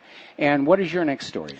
Well, we're going back to Israel because this has to be from the Department of, you can't make this crud up. An Israeli general said, we will not let Iran win the Syrian war. Ceasefire sees Israel escalating threats against Iran. And, Israel has made no secret of not liking the southern Syria ceasefire negotiated between the U.S. and Russia, complaining in particular that it doesn't keep the Syrian government and its Iranian allies totally barred from that part of the country, which they see as tantamount to letting Iran be too close to the Israeli border. And the latest guy to join the fray here is Israeli Major General Yaakov Amigdror. And he was attending a briefing today with foreign correspondents and warning that if the U.S. and Israel do not resolve... U.S. and Russia. Russia, thank you, do not resolve Israel's complaints, Terry will intervene and destroy every attempt to build infrastructure in Syria. Yeah, they were making that threat also last week. That if you try and bring peace to Syria, we will go in and just bomb the place into rubble. And again, Israel wants to go on permanently. They want all that oil and gas. And we are seeing, again, this coordinated campaign to try and demonize Iran in advance of an invasion of there. I don't even know how much actual Iranian assets are in Syria right now. Obviously, Russia's the major player. And you would think Israel would be more concerned about Russia preserving the status quo. But again, we've got this flashback story we did earlier today about the Brookings Institute saying that we need to come up with a provocation to justify an invasion of Iran. So that's still on the plan. And I have to ask this guy a quick question. Israeli Major General Yaakov Amigdror, have you gone absolutely barking dog mad to have made that statement and that accusation? And is he so sure and smug that the Israelis could go head-to-head militarily in a foreign country up against the Russians?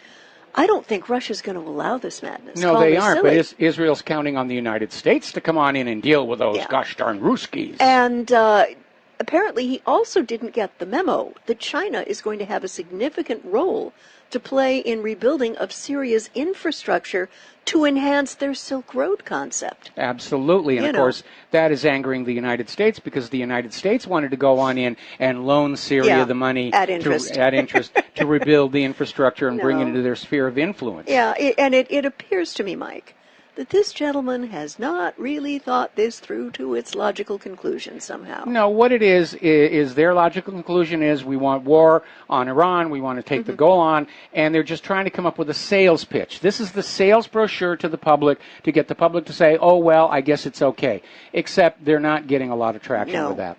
And another issue with Israel here in the U.S., will the federal government make it illegal to protest Israel? Now, apparently, we've got a lot of Republicans and Democrats in Congress backing a bill that would criminalize support for the international boycott against Israel, also known as the Boycott, Divestment, and Sanctions Bill, named the Israeli Anti-Boycott Act. This bill so far has gotten support from 29 Republicans, 14 Democrats in the Senate.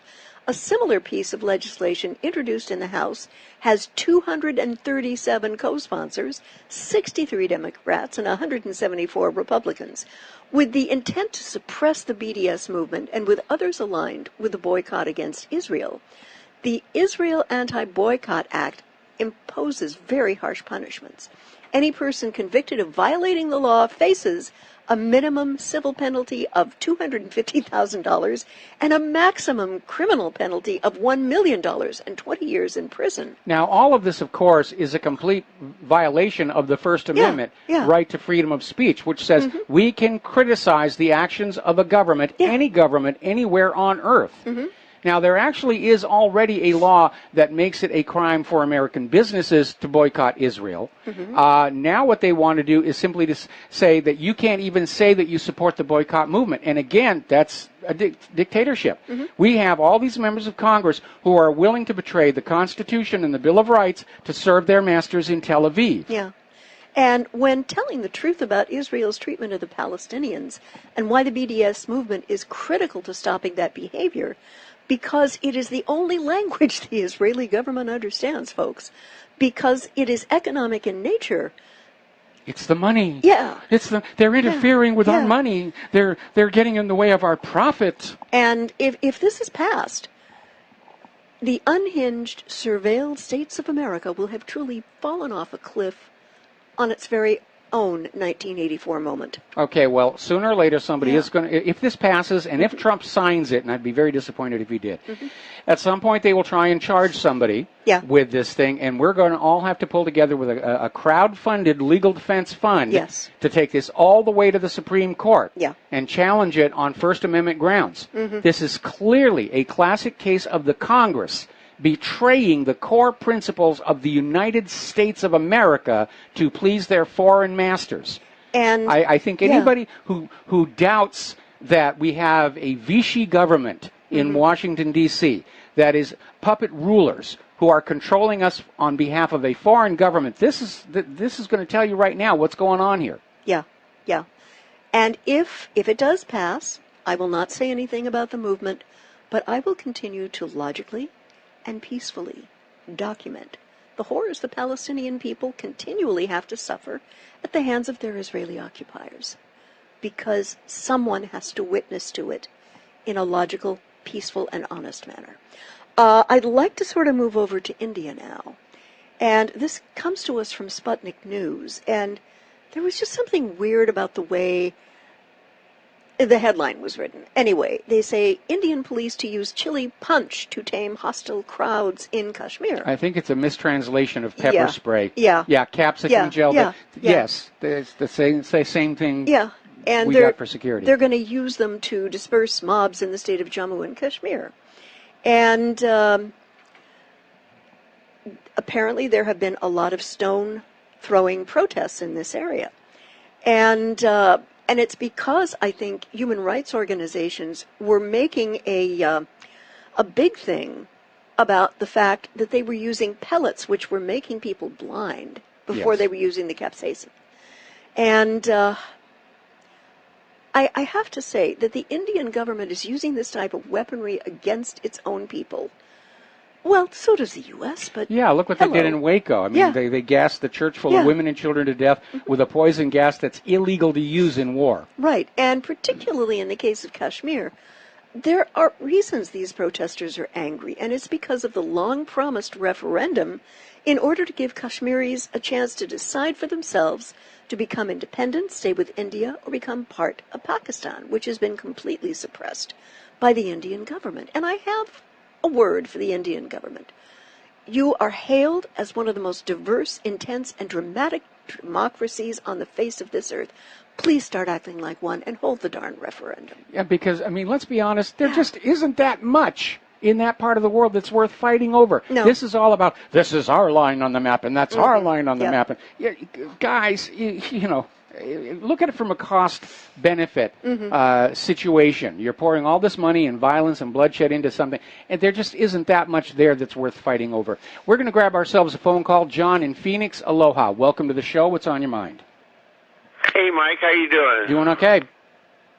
Yeah, this is psychotropic drugs are actually causing diseases that are specific to their own kind. I mean, you got akathisia, which causes nervous twitches in the legs and stuff. Have you heard about that? No, I haven't. How does this relate to what we're talking about? Well, it's just the fact that a lot of people are committing suicide and stuff because they can't handle the side effects of the drugs. I mean, people are being court-ordered to take these drugs, and they're just checking out because they can't handle the effects of them. Yeah, I can imagine. I know that some of the court-ordered drugs for sex offenders are very, very nasty.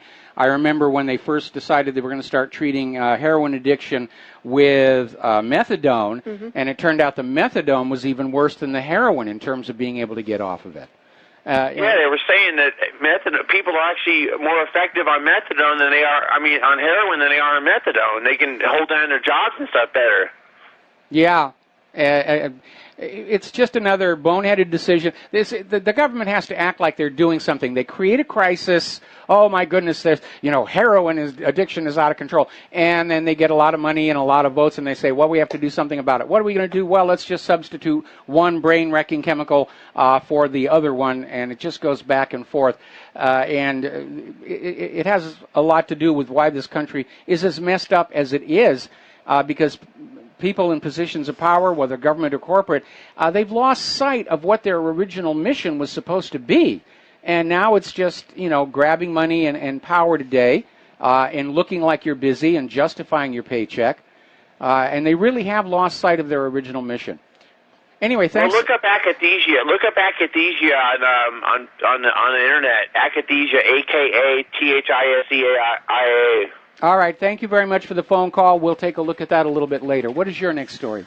Well, something kind of ironic in light of the fact that the Trump administration has really sanctioned North Korea. However, this is an interesting financial fact. The North Korean economy is growing at the fastest pace in 17 years in spite of these sanctions. The GDP last year rose 3.9% from the previous year when the economy contracted due to a drought and low commodity prices, the Bank of Korea said. It's very odd, what was supposed to absolutely tear the underpinnings out from under the North Korean economy don't seem to have affected it that much. Well, they weren't going to, because North Korea was insular and self-contained, self-sustaining, and they can grow their economy just on their internal domestic business. Now, unfortunately, they're coming up on yet another drought, so this rate is probably going to drop a little bit. But all of this stuff about sanctions and all the rest of it presupposes an economy that is already inextricably intertwined with the global economy. That doesn't really apply to North Korea. No. They do trade with other countries, but it's not the mainstay of their economic activity. Right. Most of it is internal. They grow their own food, they make their own medicine, they build their own homes, they build whatever internally. And so you can isolate them, and they're still going to be able to function. Mm-hmm. And Mike, you were talking earlier about the warning for all American nationals to get the heck out of North Korea like now. Yeah, that's a red warning sign, along with this ban of any tourism from the United States to North Korea at this point. Yeah. Maybe they're getting ready to try and stage a false flag. Oh, look, North Korea sank another one of South Korea's ships. And they're going to get that going. Or maybe they're just concerned about people going over to North Korea and taking a look for themselves and realizing that it isn't the horrible place on Earth that the corporate media has been showing us. And remember, I think it was last week, we put up this whole series of videos from inside North Korea. It's an okay place. Yeah. It's not this horrible, terrible national dungeon in which the North Korean people are suffering. In fact, most of them look pretty darn content and happy. Yeah. We got to take a break for commercials. We'll be back after these few words. Aloha, America. Welcome back to the show. We're looking at the Fox News feed here, and apparently there's been another derailment of a New York train. This one in Brighton Beach. Apparently some of the wheels actually came off the train and it derailed. Good quality workmanship. Good maintenance there. Yep. What is your next story? Well, apparently right now, the worst ideological enemy of the U.S. is now, drum roll please, Europe. And apparently these European courts have just walked all over the rights of individual EU members. And well, there's that big stink going on between Brussels and Poland, and now Hungary has stepped on in and said, we side with Poland. Brussels is exceeding its authority. And the danger is that with the help of many doubtless well-intentioned international NGOs, the EU will not stop at its shores. And they're trampling their own people's liberties through courts of appointed, unelected, unaccountable ideologues. And the danger, Mike, is that with the help of these people, the EU is going to even go further. And now the top European court is to consider if EU countries can censor the global internet. Yes. That's a little bit scary.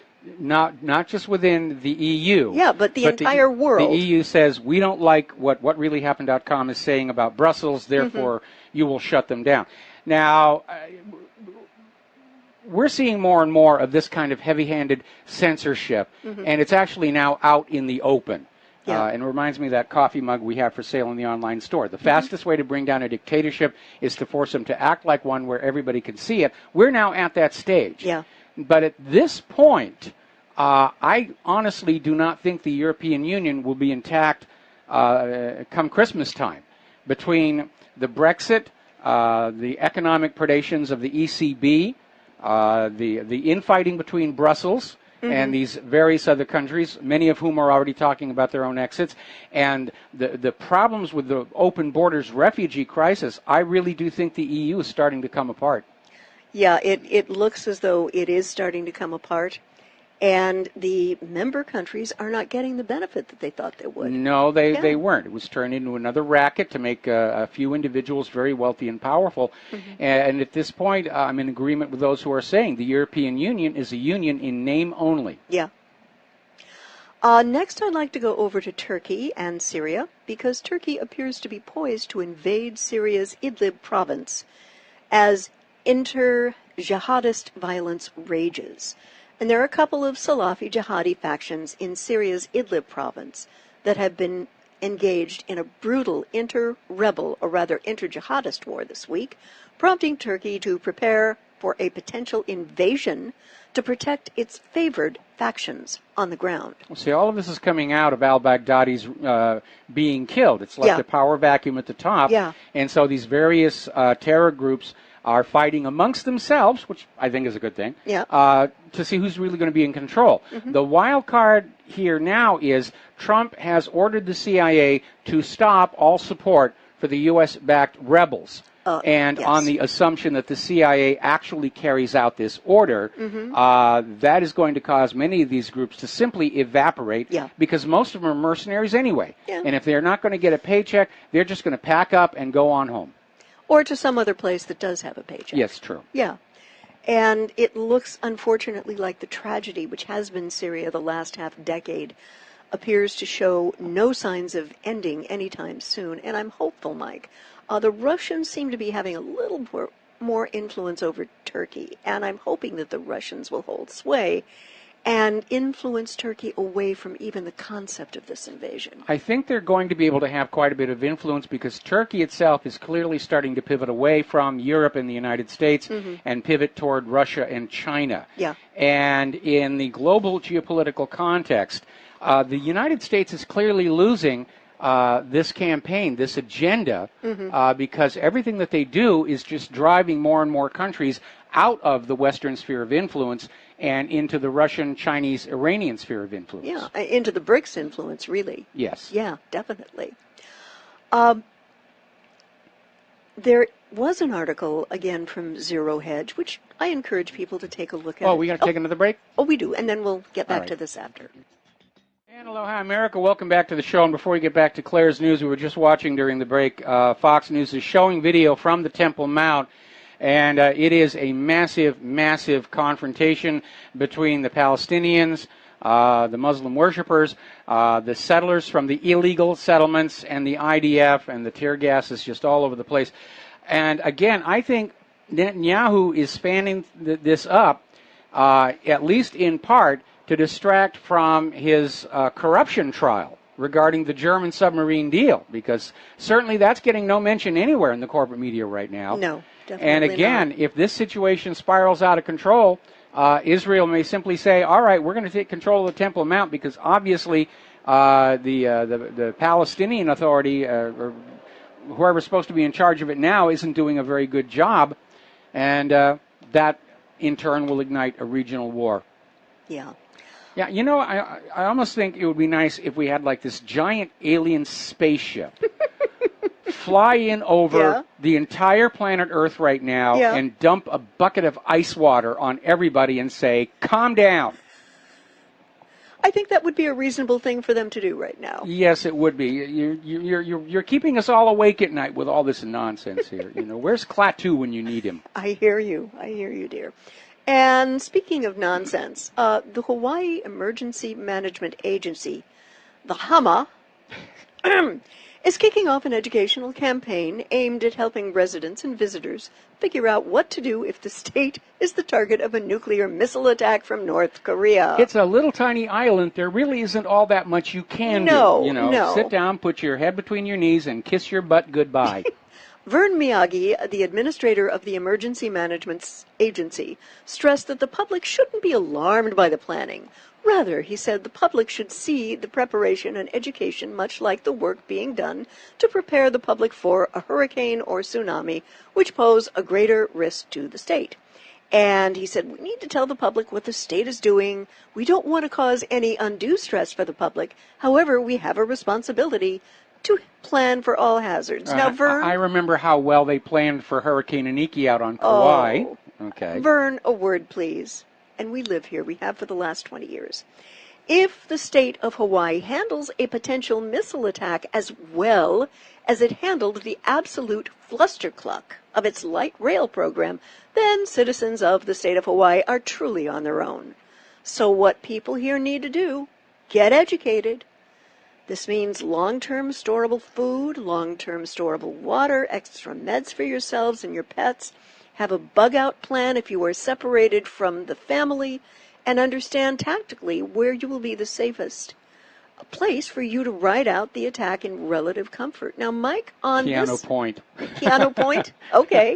Seriously? I mean, seriously. Yeah. Now, granted, North Korea's nuclear weapons are very small, but if this were to escalate to a nuclear confrontation with Russia or China, there is no place on this island you're going to survive a nuclear strike. Yeah. Except, of course, for that big, expensive bunker in the middle of the H3. Which we can't get to. We're not going to be allowed into that one. Yeah. But again, there is this issue, potassium iodate, which you can buy online, and no, we're not selling it at our website. We're not making money off of this thing. But basically, assuming you survive the initial attack, the biggest problem is going to be contamination, and one of the most vulnerable points of contamination is your thyroid, which is always absorbing iodine in order to process it and give you your energy. And potassium iodate is a pill that you can take. They store for a very, very long time. And if you take this pill, it floods your body with iodine internally so that you are much less likely to try and absorb it from the environment and sort of block that vector. So that's one thing that you can do. Yeah, and the other is, if you've got kids in school, and a lot of people here do, learn what the policy of that school is regarding releasing these kids before the end of actual class time. Because, folks, you really cannot rely on the state of Hawaii to take care of you in any meaningful way. It is far too dysfunctional to even be the least bit effective in the case of such an attack by North Korea or potentially China. So you're on your own. They can't even take care of the homeless people we have on this island. And by the way, I just found out today that my estimate of the number of homeless on this island was off by half. It's 8,000 homeless people on the island of Oahu, and it's a little tiny place. Yeah. I'd like to sort of hop over to the Caucasus. There's a lot of geopolitical turbulence over there. And to put it simply, after Syria, the Caucasus, barely 800 miles to the northeast, is literally Russia's second line of defense. It's soft underbelly, if you will. Quite understandably, Russia is in Syria, among other reasons, precisely to make sure that it would not have to fall back to the aforementioned defense line. Its geopolitical opponents, however, are doing their utmost to see that it does. Hence the intense turbulence and maneuvering between Baku and Tbilisi and beyond.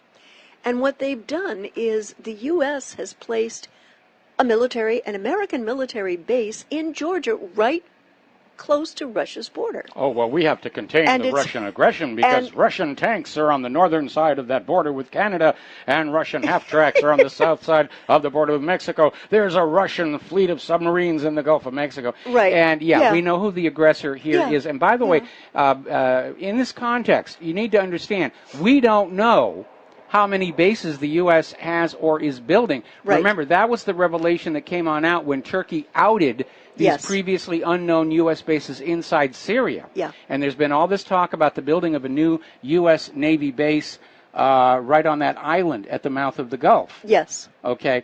And I know a lot of people have come out and said, I looked on Google Earth, I don't see anything. Something you need to remember about Google Earth. It's a lot of fun, and I use it a lot. But very often those images you are looking at are many years old.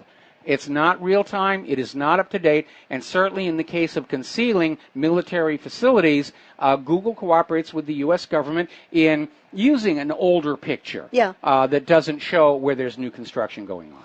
Yeah, and apparently this new military base in Georgia is going to be ready for occupation and activity by the end of this year.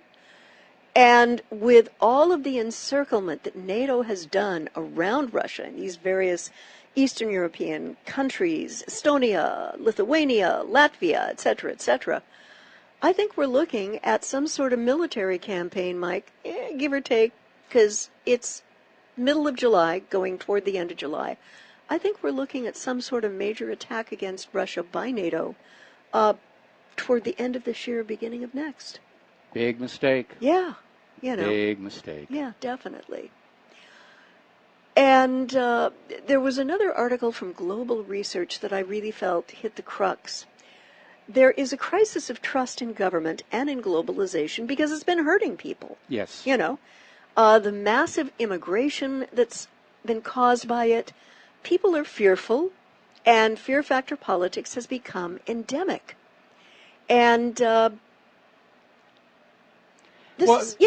basically what it is, they're pushing toward globalism, but they didn't make it attractive. I mean, they had the ideology, one world government, it'll be wonderful, and yet everything that has been done in the name of globalism has actually caused tremendous amounts of harm. And it isn't just a question of people being afraid, it is a question of people looking forward and not seeing that things are going to get any better. Yeah. That, in fact, the New World Order global government is going to be history's greatest tyranny, and there will be no alternative way to go. And that's one of the arguments I have against globalism. It will end all social evolution and experimentation. Yeah, And this is a natural consequence, Mike, of being lied to so frequently by one's government that one simply expects that everything the government and corporate media tell you is a lie. At least that's the way things are in the unhinged, surveilled states of America. That's really the truth here. I mean, the American corporate media, they're lying about everything except the sports scores and the weather, and they're not even all that good on the weather. Okay. And there was an article that came up today in Anti-War. I was kind of surprised because I had no idea it was happening. Apparently, Ray McGovern has been placed in court with a couple of his friends, and to face the music, as the phrase goes. He and his Catholic worker, Jewish mother, and other friends twice blocked the main entrance and exit to the Hancock drone base to call attention to the push of the computer button killings done in our name. Those of you who, like our Quaker friends, are in the practice of holding justice people in the light, please do. And we got to meet Ray when we were at the 10th anniversary for 9/11 in New York. He's a very nice gentleman. And he is someone who realizes that this witnessing for peace is tremendously important. I continue to find him a man of great moral courage and someone I respect for his peaceful protests against things like the drone bases. Now, Mike, in my world, extrajudicial assassinations have absolutely no place in American law or jurisprudence, and they shouldn't. No, they shouldn't, because we're not at war with these countries. Yeah.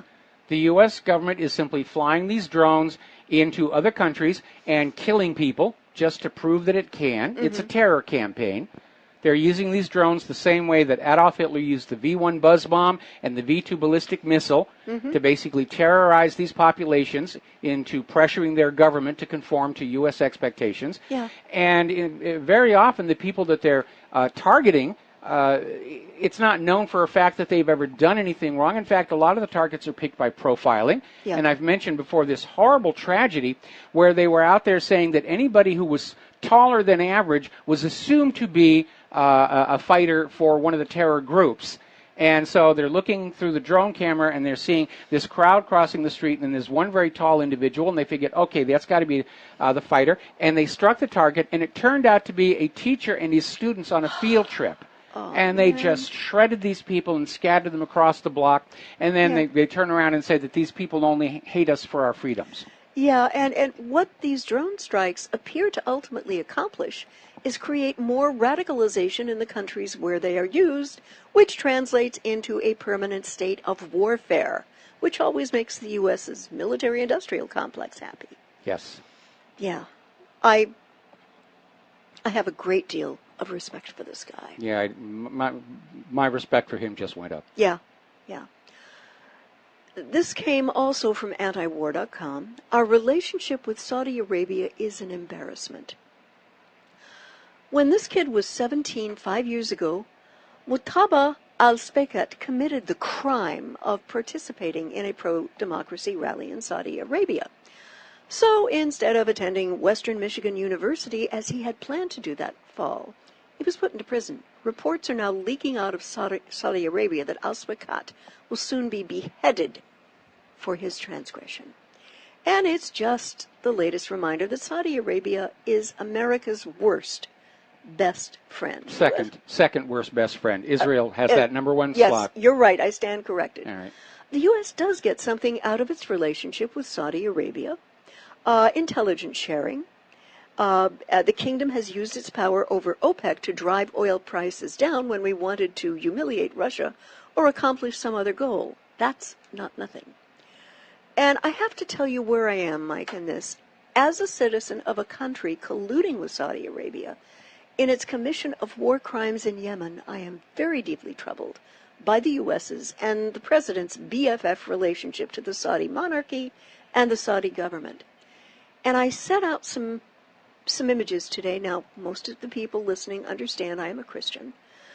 But I felt very strongly, I felt compelled to witness to the evil being visited upon Yemen by Saudi Arabia and by extension the United States. Well, Saudi Arabia is acting as the U.S. proxy there. Yeah. Because the U.S. had a successful intervention in Yemen some years ago, kicked out the democratically elected government, installed a puppet regime, and the people of Yemen don't want to live on under a puppet ruler. And and neither should you. Yeah, and there's something that people need to understand on the last election, Mike. Yes. There was only one name for the candidate of president, and that was Mansour al-Hadi. The puppet ruler. Yeah, that was it. Gee, I wonder if he's going to win. The Saudi bombings in Yemen are killing and maiming Yemenite kids for life. By blockading the Yemeni ports with U.S. military assistance, the Saudis are ensuring that now Yemeni children are dying from malnutrition. Now, Russia is trying to get humanitarian assistance in there. Yeah. It's basically a replay of the Berlin airlift in reverse. Yeah. And when you have a starved, bomb-ravaged population, as you do now in Yemen, disease was sure to follow. And cholera is now well established in Yemen, and the diagnosed cases are around 300,000 as I type this. I am not convinced this is a natural outbreak. No, I'm not either. Too either. hard and too fast. And when you're dealing with a government that is okay with using torture, that has these secret prisons all over where people are being tortured into politically convenient confessions, drone striking, the Moab, depleted uranium, white phosphorus. The U.S. has been using white phosphorus against civilian areas in these various countries. So, what's a little biological warfare? Yeah. And although Saudi Arabia's Prince Salman did pledge $66 million to deal with the cholera epidemic, to appear humanitarian, even as his government slaughters Yemen's people with bombs and bullets, the Saudis didn't give it to an organization that could really get things done, like either the Red Crescent, which is the Middle East equivalent of our Red Cross, or Doctors Without Borders. What this guy did with a cynicism so intense that it almost boggles the mind, Prince Salman donated this money to the UN, which is dysfunctional, dystopic, and disorganized beyond belief. He clearly understood that by the time that aid ever reached its target, these relief efforts would be too little, too late. They're also using DU weapons in Yemen. Depleted uranium. And of course they are having the same effect on the people and children in Yemen as they did in Fallujah, Iraq. Massive spikes in cancers, birth defects, and stillbirths have just spiked in Yemen. And now we're going to see the same thing in Afghanistan where they dropped that Moab, which apparently also incorporates depleted uranium. Yeah. And it's profoundly disturbing for me to understand just how completely morally comfortable our government, the Saudi government, and their military are with this genocide in Yemen. And I think for me, as both a Christian and an American citizen, I have to very logically ask about the moral cost of this relationship and the dark, bitter fruit it may well bear in the future, where the U.S. government may use Saudi Arabia as a proxy antagonist to Iran in a potential war against that country. Well, that's going to be an interesting reversal coming back from when the U.S. used Iraq as a proxy in a war against Iran. Yeah. And it didn't work out. Nope, didn't work out at all. All right, we're going to take a break for commercials, and we'll be right back. And I'd like to follow with this. Okay. Aloha, America. Welcome back to our show. Last segment of our Pauhana Friday program here. And Claire, I mentioned this earlier in the show, but please, this is worth another story. Yeah. I found this article from Pat Buchanan in antiwar.com, and I have grown to respect him a little more in terms of his pro-peace activities. And the article starts with a question: is Iran in our gun sights now? Now, Mike, back in 2007, all 17 U.S. intelligence agencies, all of them, declared with high confidence that Iran had no nuclear weapons program. They stated this again in 2011. Under the nuclear deal, Iran exported all of its uranium, stopped enriching to 20%, shut down thousands of centrifuges, poured concrete into the core of its heavy water reactor, and allows UN inspectors to crawl all over the facility. Is Iran, despite all this, operating a secret nuclear weapons program? Or is this the war party propaganda meant to draw us into another Mideast war? I vote the latter one. This is Saddam's nukes all over again. This is Russia hacked the election. Assad gassed his own people. Yeah.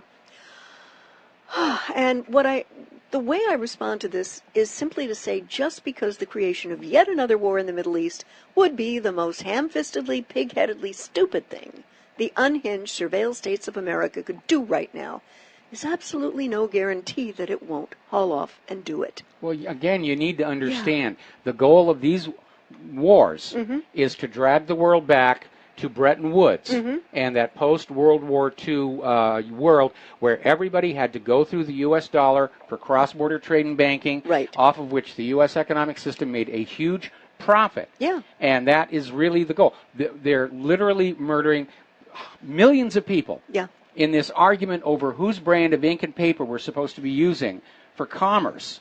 And I need to interject something here. When Karl Marx made the observation, all wars are economic in origin, the man wasn't smoking opium. And this is, definitely proof positive that he was correct when he talked about the economic nature of war. Well, it's absolutely true because, again, in the intervening years since Bretton Woods, the dollar has become less desirable, while the ruble and the yuan and even the pound sterling are coming on as looking as much more trustworthy and reliable. The U.S. government can't fix our economic problems. They can't bring back our manufacturing in a timely fashion. All they can do is try and use treaties and the threat of war to say, you will run your nation's economic affairs to serve our particular interests. And that's what's leading to all this friction. And we're seeing all this economic warfare across the planet that could very easily turn into, probably is going to turn into, a full-on shooting war. Now, we're coming up here to the end of our program here. So, again, thank you for spending time with us today. John Stedmiller's show is going to be following our program here.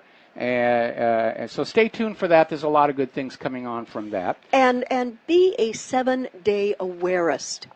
Yes. Make sure that you're checking in with the independent media, what really happened, other sites that have proven themselves to be honest and straightforward. All right, well, there's the music. Time for us to get on out of here. Have yourselves a really good weekend. Please take what you learn here and at the website, share it with everyone that you know. We are dealing with a tsunami of U.S. government bovine excrement pouring over us. We have to fight back. Amen. Talk to you Monday. Aloha, America.